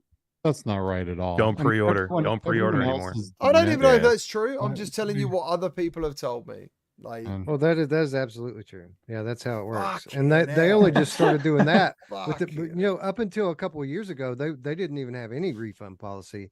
They just implemented that right around when Cyberpunk came out, and it was just so trash. Remember that mess? Oh, Yeah, they Yeah. pulled it from the store, didn't they? Yep. Yeah. Can I shift the vibe in here? Yeah, shift it. Yeah. Shift it. Did Shift away. anybody see the Easter egg that was found in Pixel Ripped 1979? Talk to I me. did not. What was it? No. 78? Somebody found an Easter egg. And they What? said it's their Is heart. it between realities? That would be Oh, so that would be sick, dude. That'd be cool. That would be sick. Yeah. So it's not that, but it is something really cool. So they had they said it's their hardest like Easter egg that they had in the game that somebody found, Ooh. and it reveals. It's kind of like the old school Atari Easter egg, like the adventure one. It kind of like the screen looks like that, but it right. reveals what the next Pixel Ripped game is to be. Oh my god. Which is Yeah, they've done that every time. There's always been a nod to the next one. So you want to spoil it for us? I do. Yes. Yes. Alex, I don't want- know. Should you I know? want it Because spoiled, you too. kind of said this now. People might go and buy the game to play it to find out what the next one is. Well, it's a okay, hidden this is Easter egg spoiler though. right Like it's here. not like you get to the end of the game and they reveal it. Like it's like a secret. You gotta so, go find it. Yeah, it would but- probably Is be it, has difficult it to been out? find. Has it been like out there now? People have put it out there. Like I mean, I haven't- retweeted it, the original Oh, tweet okay. from the person who found it. Here's the thing. You've already warned people. So if you don't want to hear the spoiler, Yeah. then All right, now's the close time. your- And Tune in next Cl- week. Yeah, close your Yeah, ears if right, you don't save want to that hear time. this inevitable information. 'cause Alex it will won't be go long. like this when he's done. So you'll just look for Yeah. Alex to do that. All right, here it comes. Spoiler 3, most hated man in 2, VR right here. 1. All right. Y2K. Nice. Oh, cool. I'm so glad. Y2K. Mm. What was So that? PS1? that's GameCube, No, they've already done PS1. Yeah, GameCube, PlayStation 2, Xbox. that's awesome. Hmm. I didn't like 78 for that reason. I didn't What? really get on with the games. Oh, and stuff. 78. Yeah. Yeah, me either. was I mean, really I good. liked it. It just is not. my Yeah, I favorite liked Pixel it. Ripped. I It was liked just, it. it was the least. It was the least one out of the series for me. Yeah, 95 agree is with my that. favorite. And it sucks because I really like the mechanic of hopping back and forth between dimensions at will to solve puzzles. I think that's one of the cooler things they've ever done. But you're right, the games, the era that they went for, was just before my time. And then before the end of the game, it goes so far back that it's just kind of ridiculous, the type of stuff that they have you doing. But with that said, I do like that mechanic, and I really love the last level in 78. But yeah, you're right. It's probably the least of the three. I knew that would be the case. I mean, it's just not.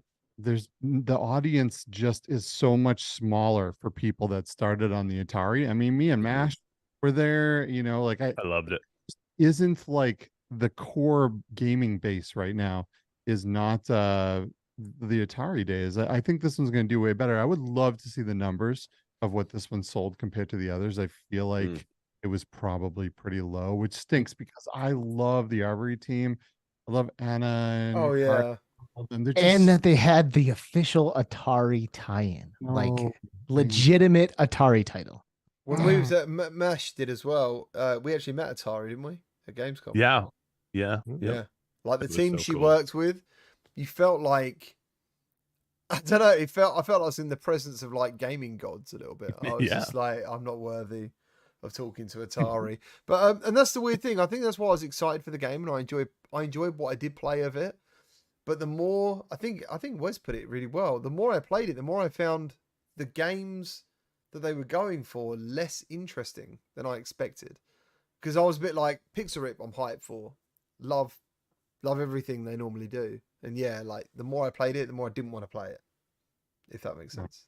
I want the Pixel Ripped MR. That's what I want. I want the games to pop out of my actual television and come into my actual room, like they do in the game. Yeah, yeah. But in my Mixed my reality. room. Because you said Arvor are the developers, and they do Yuki, and you mentioned that Wes as well. Yeah, Yuki's one of the best MR titles that you can play right now. Yeah, it's great. Very The only cool. problem with this is it's only 10 rounds and then it just stops. It should be like 30 rounds, you know. Interesting. it is great. The MR Interesting. version of Yuki is sick. I Really played it on the XR release, I think. Mhm. Yeah, and it was all right. I didn't, but I You think should check it out now. You should try it now though, like in your own room. Yeah. You know, mapped out perfectly with good lighting and the better pass through. I think you'll I feel enjoy it better. you can't help but think these companies throwing money at VR and AR and XR. Like, what the hell happened to the XR Elite? Like, how that did was such a bummer. That just goes to show that like the team at HTC, and I hate to say this, like the upper management, they need to go. Like they do not know how to commercially sell a headset and how to get games on a headset. They are so far removed from anything that's not enterprise that they're stepping all over themselves. They had a chance here They to had a get window. in front of Quest 3 before it happened. And all the hype that's happening now around MR and the Quest 3 should have been theirs. It was their management. And I'm not talking about people like Alvin or those are good people. Like I'm talking about the higher ups in the those people do not know what the hell they're doing.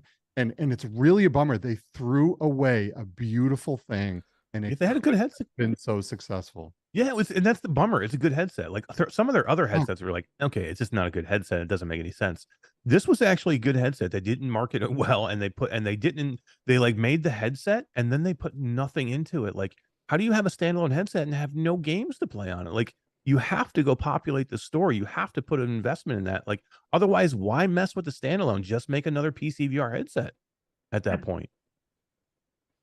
I mean, they're just constantly missing their window. How long have we been waiting on these Vive trackers?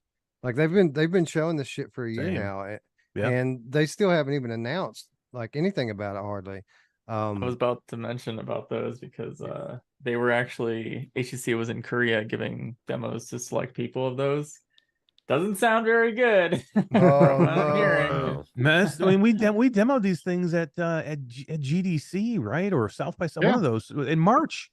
We're coming up, and we're going to be coming up on a year almost in a couple of months, man. Like what, I don't know. This is it's HTC though, man. It's HTC. They do this all the time. It's unbelievable how incompetent some of the decisions are that they make. I just don't get it, man. Like, I just don't get it. They were so close.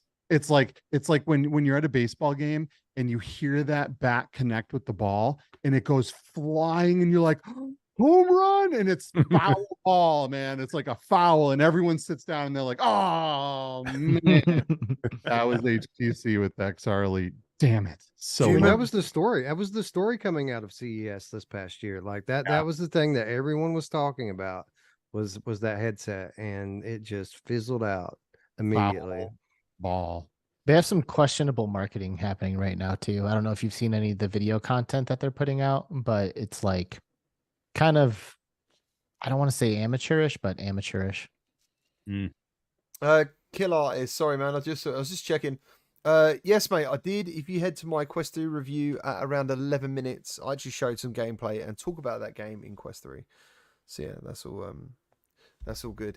But yeah, Chris Richardson wants to know if anybody's buying the Ray-Bans tomorrow. Mash, you're buying those, right? hell, I'd love to. I already have them coming. I'll have mine won't not be here until the Yes. 25th though. So I've next got And to I wait. knew Mash would get them. I've got to wait a couple of days or at least a couple of weeks. I don't know, but I want to take them on a holiday because I go on holiday soon, and I'm really looking forward to not having to wear headphones to listen to music in a spatial audio. And they're fucking insane. Like the guy played music for me, and I did not expect that sound quality at all to come out of glasses. That's crazy. I wanted nothing to do with the first ones. Like I didn't buy the first ones. They weren't anything that I was like interested in any way whatsoever. I'm like, I'm not going for these at all. But the new ones, what they put into them, the way they sound, the way they look, what you get out of them, the new AI features really have me like blown away, and I absolutely cannot wait to see these things. I know like the quality of the video, I know the quality of the sound, and I'm telling you, it is going to blow you away. It's like, Yeah. it's one of the things I'm most excited about. Like literally, I'm almost as equally excited from Meta about the Quest 3 as I am these Ray-Ban glasses. That's how excited Crazy. I am to get these things. I have a kidney up on Facebook Marketplace, and as soon as that thing sells, I'm gonna get How glasses. many have you got, Skid? Did you get extra ones? He's putting the rest he's of a them. he's a I'm gonna three kidney kidnap guy. his Apple's He's a three vision. kidney guy. Yeah. Every extra foot taller you are, you get another kidney. So Yeet says, what audio device are they talking about? We're talking about the new Ray-Bans coming out. So when I was in London, obviously I did not expect to care about this. It was kind of like, right, you guys waiting here. We're doing Quest 3 demos here. And then they were just there. And this guy was like, do you want to try these? And I was like, yeah, okay. And I put them on and he started playing some music and it sounded like it was coming from speakers not on the glasses. It sounded like it was coming from the actual room, and he had it at a volume on purpose that I could hear what he was saying while listening to this music. And I was like, wow. And these feel like sunglasses. They don't feel like tech. That's massively important for me, because with the first ones that I had, which were unfortunately a bit too small, because these ones you get like large and normal, they were they felt like tech. Actually, Alex wore them and he filmed me in them and I filmed him. And do you remember? That was a great moment. It was a great moment. I've still got that moment. Yeah, I think that's the first time we ever met face to face. Oh, It was. was Yeah, there it like was. music in the background? It was fucking beautiful, man. Like everybody in the room was crying. Oh like, man, it was like, that's so sweet. oh my god. Don't remember the crying. Joshua Ryder says, but the AI is just sound, right? And it is currently just sound. So you'll be able to ask it questions, the AI questions, and it will answer it for you. But there is a software update coming that it will actually take visual images of what you're looking at and be able to tell you, like, you know, you'll be able to say, you know, tell me what I'm looking at, you know, like a monument or something, or, you know, some type of historic, you know, landmark, and it'll tell you what it is you're looking at. That's just an example. That's yeah. so That'd be a important. cool tour guide, right? Like in It a, would. in a If- city. If they can get this, if Meta can get their AI to even half of what ChatGPT Vision can do, then this is going to be one of the coolest products ever. And OpenAI and some of these other companies better have something in line to be doing something like this as well, because it's so powerful. It's insane how powerful it is to have AI be able to see and assist you with things and be able to answer questions, and like it's so badass. It's so exciting. And there is no screen in them yet. And maybe future iterations of these, there'll be some kind of augmented reality view, but just having, all of the knowledge that you could ever want, a question away is so powerful. What's going on in the chat, Brad? J Devil and someone else is saying something. You're looking at the gamer tag VR. I like that. Huh? That's what somebody said. Subtastica. And it'll say you're looking at the gamer tag VR. Oh, the glasses my. will. I like that. What am I looking at? The Oh, so game. I saw some Quest 3. Quest 3 makes me angry. Oh, Yeah. yeah, I don't Oh, like the the mic, microphone. the on mic. Quest 3. Angry. He makes me angry. That's more than angry. That's Angry. Angry. Yeah. Angry. Yeah. Yeah, it not Quest 3 good? mic makes me sad because it's like I don't know. I feel like every year Meta releases a headset and the microphone could be a lot better. Yeah, I would think that they'd want to have the standard for audio quality when you're talking to people, but it never is for me. Yeah. I wonder But why. other people were talking about another thing. Apparently there's like some sort of issue with the Elite battery strap, where it's just not working or connecting to the Quest 3 very well. There's for some something odd- going on with Who's the buying boat. the Elite battery strap? I'm gonna hit him in the head with a hammer. What There's the some- fuck is the matter with you people? If you're buying the Elite battery strap, for God's sakes, For the Oh, first come time. on. You may, All the way. Come watch a on, video man. for God's Come on, sakes. man. I'm Jesus. Brad, I'm actually going Brad to put his defend hand it for up. now Brad's put his hand up. because I actually did buy. I was the idiot that bought both Meta accessories for the strap, and which obviously is the Elite and the Elite with battery. And I actually do like the design of the Elite with battery. I don't think it's worth it. Mainly because power draw on the Quest 3 is like pretty crazy. And it Yeah. seems like you kind of have to have some sort of battery. And I didn't get a Bobo or anything. Well, it's but killing It's the. it's 130 bucks. It's yeah, sucking. no, It's a problem. not worth it. Insane. You expensive. were getting ripped off. Yeah, that's what I Yeah. mean. They number Get one, ripped they off. they have issues. They always have had issues with their, with the quality of these things. Let's say, and it's 130 bucks, man. Yeah. You it's not could, worth you it. could literally have unlimited battery power if you spent $130 with Bobo. Unlimited. The thing would run 24/7 and you'd never need to plug it in. Legitimately. Mm-hmm. Well, I want Kiwi to hurry up because Yeah, I right. don't like the Bobo design where it's like The forehead. Halo. Yeah, I but don't they like have the Halo either. M1. The M1 is just like Are they the- doing an M1 for Quest 3? Because Well, they I don't haven't have seen that. they don't have one yet, but I can't imagine they're not going to. I did ping them on that, and They haven't even delivered any of the fucking other Bobos to anyone. The M3s. That's all I No, get. I'm is waiting. DMs. I'm waiting right now. Is like, I'm waiting thanks too. for reviewing it, but I can't order one. And I'm like, what is happening? Well, that's kind of the problem right now. Is like you either are stuck with the stock strap or you're waiting for something, Right. and I don't want to use the stock strap. So you're Meta has us by the balls, so to say. Don't buy the $130. Don't They're, do it. they're not By the they're way- not getting my dollars for that shit. I I have a- will I fucking will. wait. I will. pocket. I will take duct For it. tape and tape this bad boy to the back of that jock strap before I spend $130 Put it in your on pocket, a. man. All you gotta yeah. do. Put it in your pocket. Run a cable to the I'm headset. gonna Yep. put it on my ears and just have one on each side. Do you know what is really cool? Out of all the accessories, I would say the charge dock is the only thing, even though it is expensive, is the only thing that I think out of everything I used and unboxed is actually like better than Meta quality. Like Oh. it feels like an Apple product. Now, when I opened it and stuff, I was a bit like, this looks a bit too good. And then you got the batteries and stuff and the wireless charging. It's very cool. It's very cool, but it's still £130, I think, which is insane. But it doesn't feel Stupid. like a Meta product, if you know what I mean. Hmm. If that Dang. makes sense. I thought Beardo Benjo had a great video the other day. He's like, Meta has an accessory problem, and they really do. Their accessories are way out of whack, like price wise and quality wise. Maybe the battery, your charging dock is, but everything else is like way out of whack. So Like- what they're doing here is they're trying to get back some of their subsidy for the $500 version by just upcharging everything else, whether it be the 500 gigabyte version being $650 or all of the accessories being way overpriced. They're thinking, okay, these are value adds that only people that can afford it are going to buy. So let's just kind of ream these people a little bit and make some of our money back from them. They are reaming. It's like Meta's version of the $900 Apple display stand. Like you kind of need it. So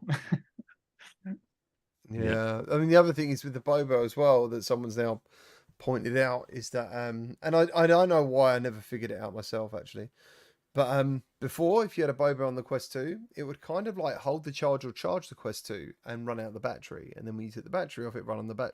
But at the moment, they seem to run in like a sync, and it means the Bobo batteries that did do an extra 2 hours are now getting about an hour and a half, because it's drawing from both basically at the same time, which is obviously what Brad was saying. The Quest 3 is needing more power to basically run. So The power hog, man, there's a lot going on in that thing. Depends on what you're doing. Mm-hmm. It's a mixed reality, right? Because you're using that, like Wes was saying last night, you're using the cameras, you're using everything on top of, what you're playing. So it's going to draw a lot more energy for sure. yeah. So J Devil says Bobo battery are too weak. They're trash. I love it. I don't think they're trash, mate. I've been quite happy. I've got 3 on rotation here, which gives me 6-7 hours kind of thing, which is a day's work with what I'm doing sometimes, and it's fine. Fluke Rogi, I could keep Bobo batteries on rotation. My Quest 2, but Quest 3 kills them so fast. So yeah, I get it. Honestly, like it depends how many batteries you fucking got laying around. I have 8. I'm in good shape. Yeah, I've got 3 or 4. But yeah, I get it. And that's another thing then. Maybe the elite strap does make more sense in that way. I don't know. Brad, have you tested the elite strap from Meta? I mean, is it lasting? How long is it I lasting? use both, and I do prefer the battery one because not only I still feel the Quest 3 is pretty front heavy, even with the elite strap without battery. So having the battery in the back really does feel I'll balance it out. Pretty good, yeah. God, that's why I wish I could rip out the battery from the front and just put it in the back for Quest 3 because that thing is. The battery's huge. I don't know if you saw the teardown, but it's about as big as the Quest Pro's battery, It's which crazy. is pretty large. So It is interesting. I'll have to see because I love the comfort of the Bobo though. I put the headset on with that strap and I'm like, this feels good. But Eric said the jock strap is amazing. Right? Amazing, and it's an amazing piece of shit. Man, I love that they're actually selling the colored ones for $50. Like literally, okay, let me spend an extra $50 for your shitty strap that I can get in orange. Is that what it is? Is that what they want? Yeah, it's $49 for the blue shitty strap or $49 for the orange shitty strap, which you're not going to wear either one because they're shitty. Interface though, you get the interface. They too, should be right? made only in one color, and that's brown. For being shitty. Oh my god! I hate them. I don't know. Maybe because other people have told me that they're way better than the Quest 2 stock strap, and I'm like, what? It's the same strap. Like it has a Y in the back now. The things still dig into my head. The little adjustment things. They still cut in and go and bother my ears. It's not comfortable in any way. I can still never get it as fit exactly the way I want it on my head. I mean. I just don't see who is keeping this strap. If you are going to be using this thing for any period of time, who is using this strap? And this is so fucking stupid because the normal consumer isn't going to have this perspective. They're going to put the shit on and be like, this thing sucks. And they're going to move on with their fucking day, which is like why it's not okay to ship this product with a head strap and facial interface that are anything less than exactly what fucking people need. I was just going to say though, there are, and it again is all subjective. Some people are happy with the strap. You know what though? People, dude, I swear to God, you can go back to my Quest 2 review the week it came out, and I trashed on that strap so hard. And you can go all the comments from that first week that the headset came out. Everyone was like, "Oh no, it's great. It's a great strap. I love it. I use it all the time." I feel like the community has changed their opinion on that strap since then quite a bit. Yeah. So we're still in the honeymoon phase. I have a lot of. I'm sure it's going to happen very similar with this stock strap thing. Right. Once people get rid of it and they've got the thing, they'll say, "Yeah, that thing sucked. I'm so glad I have this other thing." Like, imagine you buy your PlayStation 5 and the controller that they fucking give to you has like spikes on it and it fucking pokes your hands when you hold it. Like, people would be outraged they would be like, "What the fuck? I spent $500 on this console, and this controller fucking hurts my hands. Did they not think about this? What gives?" Except for the PSVR community, they'd be like, "This is the most comfortable." I know. But meanwhile, in VR, they're giving us stuff that they know is uncomfortable, and I guess people just deal with it, and then they wonder why people don't like to wear the headset. Then they wonder why they have a problem with retention. It's like, yeah. It's like, why the fuck do you think? Because it actually hurts. It physically hurts to wear it. Hell and no. people don't want to spend more than $700. I just dropped $700 on that thing, and now I have to go spend another $150 on accessories just to make it fucking wearable. Like, charge the extra $150 on the front end. Like, don't make people have to go and search for the solutions to the issues that you know exist, because retention is going to suffer. If people just pay the extra money in front, they'd have a great experience, and they'd say, "Wow, you know what? This thing was fucking expensive, but holy shit, is it badass." Why sell the Elite strap and then one with a battery? Why not just ship it with an Elite strap and then ship one with a battery? Because there's obviously a reason that's there and that's more comfortable. Yeah, it's upselling for sure. Yeah. Or I'm okay with it, sell the lower version, the $500 version with the stock strap. But I mean, if the version that's $650, you're already making me get the 512, which I think is overkill. It should be a 256 for a less price, but that's fine. But give me a better strap with it at that point. If you're going to charge me $650, give me the Elite strap with battery with that headset for $650. That's what it should be. Where was Hell Knight's comment? Have you guys struggled with the face pad on it? Yeah, it sucks. Not comfortable for me. Oh, okay. I haven't really had any problems with it. I'm still trying to find a problem. I'm still trying to get annoyed with it, but and the reason I say that is because VR Cover sent me through some covers, and I was like, oh man, like I don't want to be recommending accessories already, but after Pico 4, I was kind of thinking, I know what's going to happen. Like, I'm going to be wearing this thing, and I'm going to be like, oh. And that's what happened. The first day I had the Quest 3, I was a bit like, yeah, I'm probably going to use covers. And then for the next 2 days, and since, I've been fine with it completely. So I didn't do the sponsorship, and I didn't take the affiliate because I just didn't see them as necessary. I thought they were sending us like the PU leather ones. So like, you got these, right? The VR cover, they sent you those? Yeah. Hold on. Like, so they're basically just the cloth. They're the same thing as what you get. They're cloth. Like, I thought it was gonna be the PU leather one, and that's why I'm like, okay, I'm excited for VR cover because that's what I like is the PU leather. Yeah, I don't want cloth. So to me, like, I don't know if these are any different than the metal ones. They're not, man. Like, I got there was about 12, 15 emails between me and this lady who was trying to strike this deal with me for ages. And I love VR cover, and I do I'm pretty proud of being an affiliate of theirs when their stuff's right. But yeah, this one, I was a bit like, I don't see the point in this. I just didn't. Well, that's like the OG VR cover. Like, VR cover originally was just like a sock for your headset, that's exactly so you can pop it off and wash it.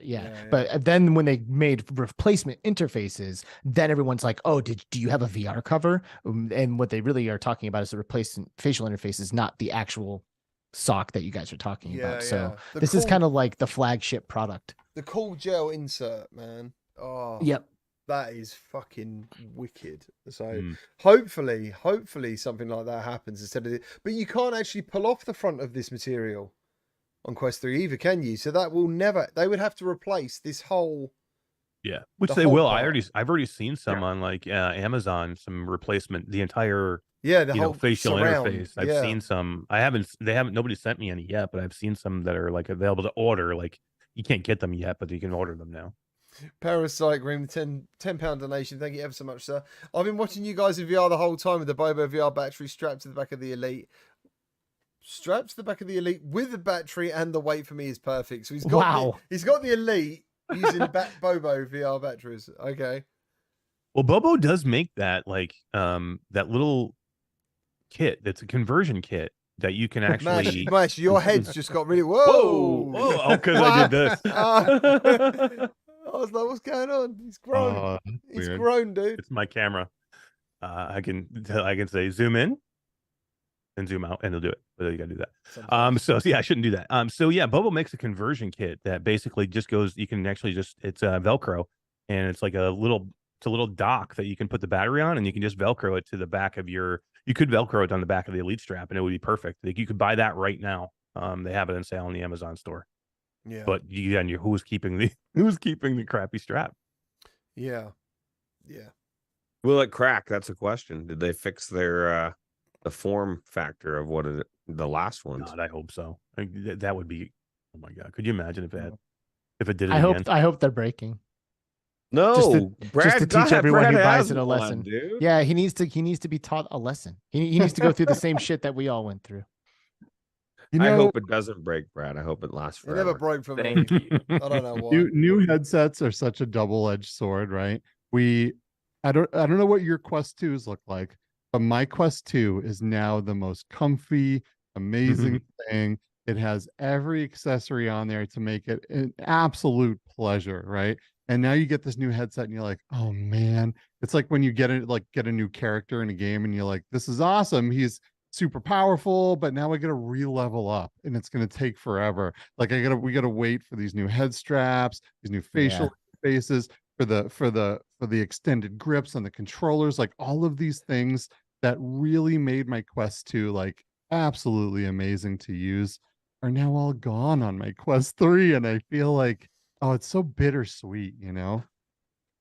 Hey, Yeah, Scion so VR good, wants so to know if Brad, if this has replaced your Beyond as your daily driver, the Quest 3. Oh, look at him. He rolled in his chair like that. Oh. That's a really tough question. Still, I don't.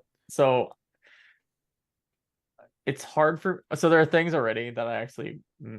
Okay, first before I say, I always force myself to full-time a headset for a month when a new one comes out. So like, I haven't gone back to my Beyond because of that trial period thing. However, there are definitely things that make me want to go back to my Beyond very easily. And comfort, we just spent the last 30 minutes talking about comfort. Like it really, even though the Quest 3 has so many features, the comfort factor is really just so king. Once you try a headset like that you just like, it's hard. I can definitely imagine myself using the Quest 3 like other parts of the house, again being like a mobile monitor thing. But when I go back to my main room, I'll probably, after this trial period, go back to using the Beyond full time. So how much does the big screen weigh? The Beyond weigh, sorry. I think it's like 180 grams with the strap. Hell.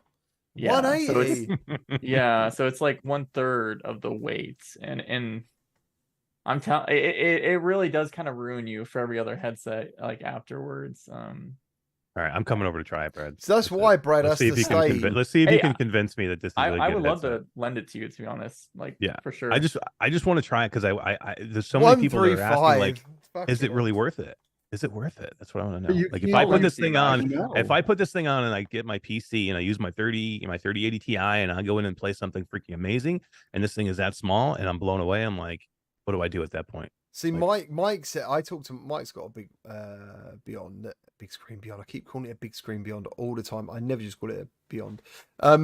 He actually doesn't like the FOV too much. Like he prefers a wider FOV in a lot of his headsets, and he also talks about the sweet spot a lot on the big screen. They're the only negatives I ever hear him say about it, to be honest.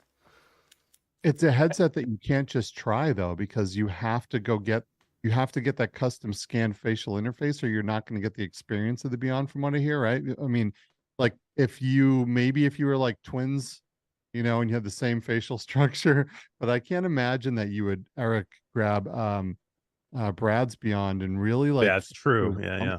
Headset unless they sent you an interface for it. Damn it. It's still worth just like, even if you put up your eyes and like just wear it on your face. I still think people get the idea, like, and be like, okay, I see where there's like a weird market for this device. But yeah, it's definitely not made by a like a multi-billion-dollar tech company. Like they don't have the components or ability to get something as good as like the Quest 3 lenses and that form factor, but it is a really nice dream headset or like you just want every headset to get to that form factor. Like you can imagine what things would be like in the future if every headset was that small. So it's fun for that reason. I find it interesting too that they lock the IPD on there, which makes sense. The headset's made for you, the interface is made for your face, and the IPD is locked into your IPD. But what I find interesting is why hasn't anyone on any other headset made a lock for the IPD? A little switch that now the IPD little thing. I mean, you say that Pico 4 though is electronic, so once it's set, it's set. that's nice. So yeah, that's true. That is true. But I would love to just have a little button on my index, on my Quest 3, that like you click it and now I can't accidentally wiggle the IPD or change anymore. It should just be like something you can like twist to tighten it. It's like it's like a little tightener. Yeah, or just a little switch. Dan Christians, thank you ever so much for the super chat. He says he's just getting over 3.5 hours with his Elite strap on Quest 3. So that would be the same as with the Bobo, though. Is that? Thank you for that 50 DKK donation. What is that? Whatever the hell that is. Don't be like that. Don't be like that. You guys are nasty money. to other currency. Yeah, no, I don't mean. I've heard about I just pounds. don't recognize it. What are these pounds? Or whatever What it is. are those pounds? I hear this national bashing. You know. nothing say pawn compares to the shop. greenback. You understand? say pawn shop, GT. I'm not your fucking. I want to puppet. collect them all. I just want to collect all the cards. Give them all. Brad Mainfan was wanting you to compare the big screen Beyond's Quest versus Quest 3 edge to edge clarity. Oh my gosh, that's not even fair. Like it's very different. Like Quest 3 and Quest Pro lenses are like top of the line when it comes to edge clarity. Beyond is like far from that for sure. Yeah, but I will say people that like, you know, the one thing I do want to point out in that center spot, you know, the center focus point, in Quest 3 I feel the SDE is still quite visible, especially if you do stuff like monitor replacement or look at text.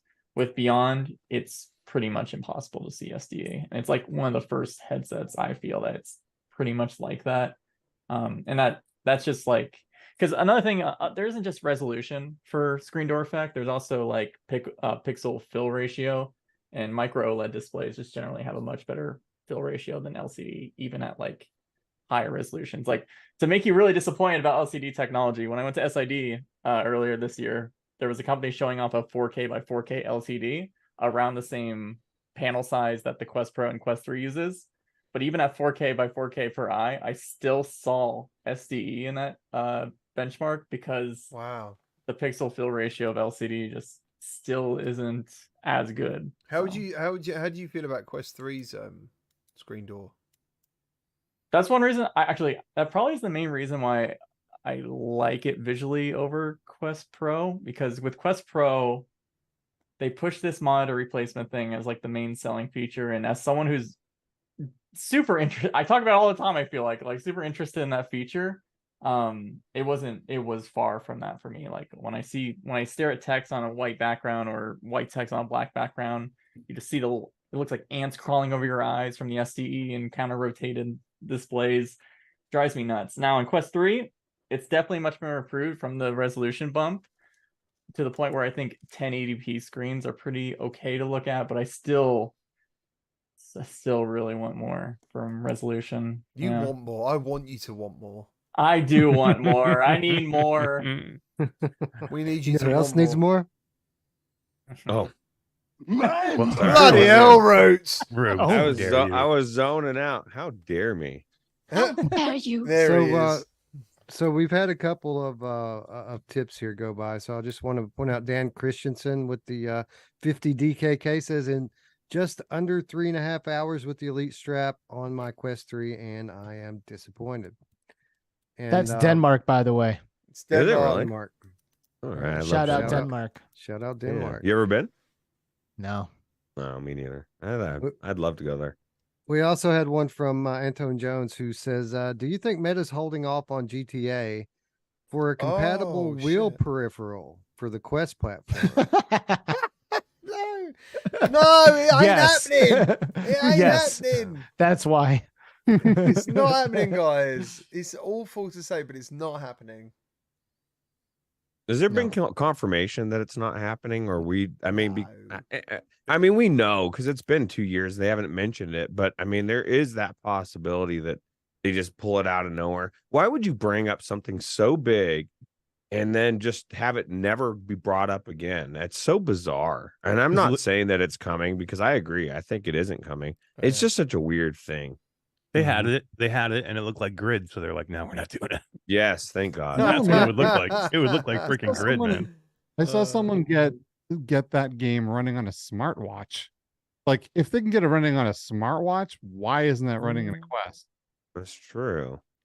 Bizarre. It's very bizarre. I feel like it has a lot more to do with licensing maybe than anything else, because I can't imagine that Rockstar and their parent company is going to let that go cheap.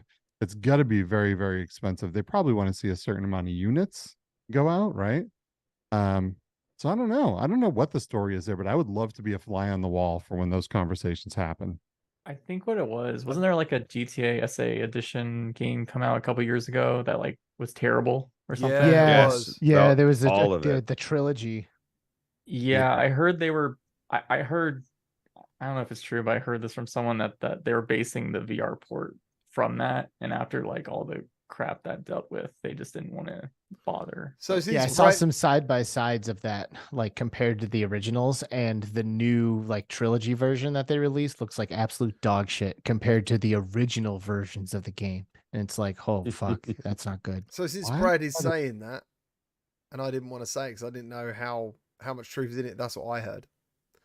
That's exactly what I heard. That's not good. So Dang. that's exactly what I heard as well. But I didn't want to Yeah, say I mean, it. So I maybe was a they bit swept like, it under the rug. You know, the shit came out, and they're like, "All right, guys, here's Grand Theft Auto, check it out." And then people looked at it, and It's they're an like, insane "No thing fucking to way. announce. It's an We're not insane doing thing that." to announce and not deliver on. It really I is. agree. I agree. Because we're all sitting here literally talking about it on a podcast, being Well, like, "Where the look, fuck is it?" 2 years later. It could still be coming. Like when they canceled Splinter Cell, everyone thought that Assassin's Creed was dead too, and now we're finally getting that one. It took years for us to hear anything about that, so it might not be dead. It could be something like Splinter Cell, where Meta decided to stop funding it, because we know that's what happened to that game. They started funding it, and then the economy turned and they stopped. But basically, what that did was allow Ubisoft the option to take that game elsewhere. And maybe that's what's happening with Rockstar. Maybe Rockstar's still developing it, and maybe Sony's going to pick it up, or somebody else. I mean, it could be anything. At this point, it's just all speculation. That would be such a massive win for PlayStation. Oh, imagine that. It would make sense too, that'd be- because after them going after Luke Ross for his mods, right? Like it was Yeah. kind of, I mean, aside from the fact that he yelled to the world that he was making thousands of dollars off of it, but He was, yeah. that was a very big mistake. Was it in an interview that he told someone or Yes. something? Yeah, it was like $20K a month or something he was making on Patreon. And that's something to tell the world. There you go. Good move, buddy. Yeah, 'cause Wow. Patreon was public, so people could see what he was making, and that's not good. When you are making a significant amount of money on someone else's IP, do not advertise that. Do not put that as a public figure Uh-huh. up there. Or when those companies see that, of course they're going to shut you down.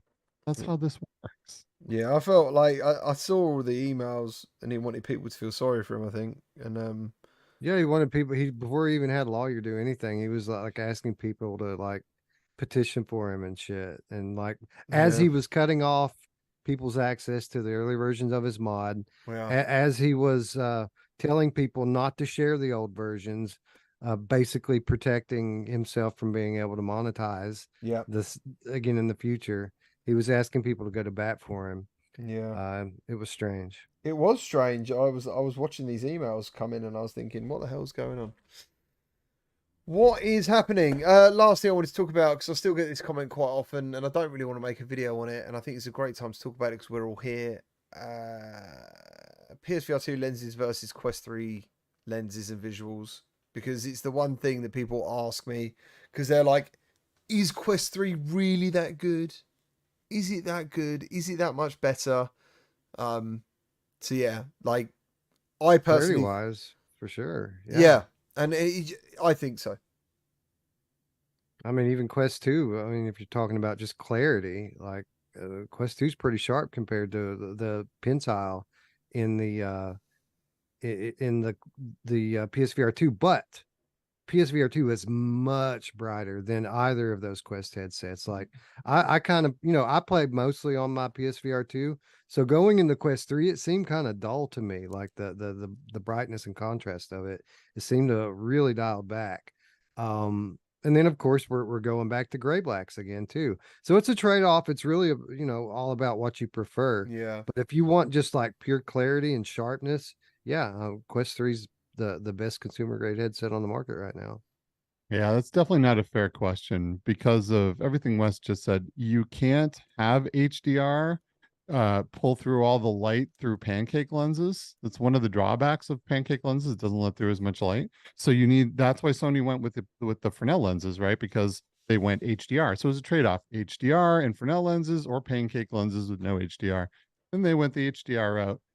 So it depends on what you want. Edge to edge clarity, no glare. The lenses in the Quest 3 are absolutely gorgeous, but you can't, like, when you're in like Resident Evil 8 and you're in like, a dark room and there's these beautiful light rays shining through the windows and you almost have to squint because the sun's so bright.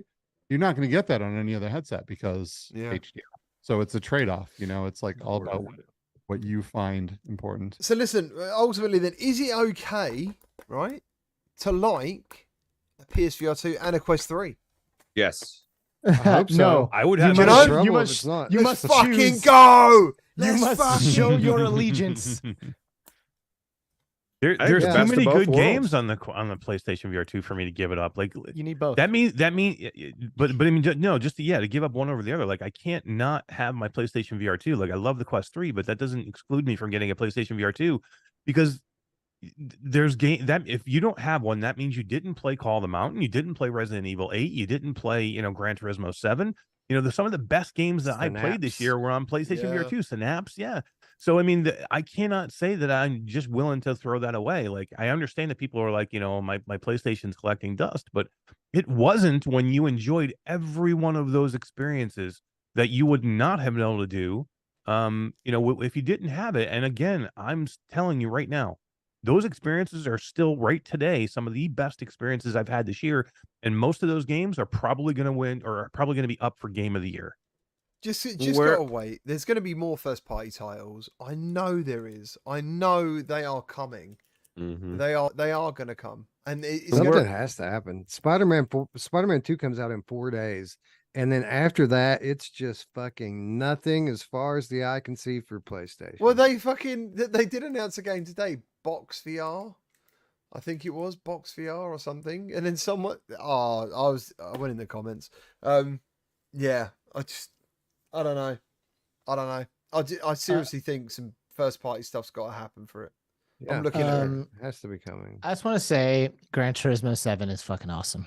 Yes. Yeah, it is. Well, so is No Man's Sky, and this is the thing too. It is also so good. And I said this on our podcast last night. If the developers utilize all the hardware that's in that PlayStation VR2 headset, they can make something like Red Matter or whatever, Red Matter 2, look fucking amazing. It's just a lot of them aren't using the foveated rendering. Why? It's there. Use it. Like, I don't know. It's just frustrating to me that there's a lot of games that could be so much better if they just use the hardware. And then you arguably have the best headset visually, whether it's not pancake or not. It's going to have the OLED. It's going to look amazing like No Man's Sky. How good did that look the other day, Alex, when it blew you away? It's amazing. Yeah, it's night and day compared to what it used to look like. Completely different. Yeah, and like I said, Gran Turismo 7 is another game I've been playing, and I get it. And if you're out there and you're like, oh, I haven't gotten it, like maybe you've tried Gran Turismo and it didn't click, or maybe it was just hard because you're slamming into the walls constantly. I think the wheel and the pedals is frankly crucial for this experience because it is a driving simulator so much to where like you better slow down to like 25 to 40 miles an hour if you're going to be making a right-hand turn. Like I'm so used to playing Mario Kart, which is like pedal to the metal, drifting around every single turn, like literally slowing down almost 0 if I can help it, versus this being like, if I don't slow down before this turn, I'm slamming into a wall. And it took me a while to realize what you need to do, like in terms of like fluttering your pedals and like just coasting. Like I'll just coast cruising up to a corner, which is not something that I've ever really done in like a racing game before. So it took me a couple of sessions to like realize that I really need to pretend like I'm driving like my Honda Civic or my Chrysler 300, because once I like got into that mindset of like, I am driving a fucking car right now, completely night and day experience. I absolutely love it. And I can't wait to like get a better car so I can handle turns a little nicer and get a little faster on the straightaways and stuff like that. So anyway, I just really recently got it. And You drive it's you drive fun. a 300? Yeah. Respect. I love that Thanks, car. man. What the hell's Thanks, the yeah. 300? It's a gangster whip. Okay, I imagine What's a it. gangster whip? I imagine it isn't. Let me just check. It definitely looks like you need to have a Tommy. It is. Backseat Yeah, of it. it's a gangster whip. The Chrysler 300. The Chrysler 300. This is a nice What's that? car. It's a very nice car. I'm trying to unlock it in Gran Turismo right now. Oh, there's one of them out the back. I've got one of them just outside. I know what you're on about. He's got it Yeah. all done up as well. They actually look pretty cool. They're like Batmobile. He's got it like the Batmobile kind of thing. It's very dark with massive wheels and yeah, I see that. Mine's the opposite. It's white, small wheels. What? Why would it be Yeah. white with small wheels? It's just stock. It's not pimped out or anything, Why? because that stuff costs Why? money. You got to earn the money. Yeah. earn some cash. Alex has Yeah, got 'cause cash, bro. I'm buying Quest 3s and PlayStation. Yeah, he's a VR VR2s. guy, bro. He don't have money for cars. Yeah. I know what you're saying. I know what you're saying. Right, this is the longest show we've done in a long time, and I want to thank all 200 plus of you for hanging out with us for 2 hours. That's crazy. Thank you ever so much, and for all the donations, thank you ever so much, and thank you to all the fantastic people who make this show work each and every time. And that is the full lineup of the VR CruCast this week. Pretty insane. I love when we're all Alex, here. Jesus, Yeah. Yes. wow, that was alpha. Full, yeah, dude, it's the full cast, man. It gets me going. Mm. We should see what he looks like from the waist down right now. Yeah, amen. Amen. I'm trying to keep it out of frame Start, right now. start you seeing know? his, start seeing his mic go like His camera starts going Stay up. down. Crazy stuff. But yeah, thank you ever so much. And as Radio Run and Fun with Clicks and Sprung Nickel, I think it was, says like and subscribe. Would appreciate that. That'd be lovely. Hell yeah. If you could do that. And thank you all for hanging out with us. As always, look after yourselves. It's time for everyone to move on and play some more VR.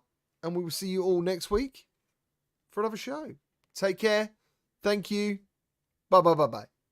Later. Bye bye now. See ya. Bye bye.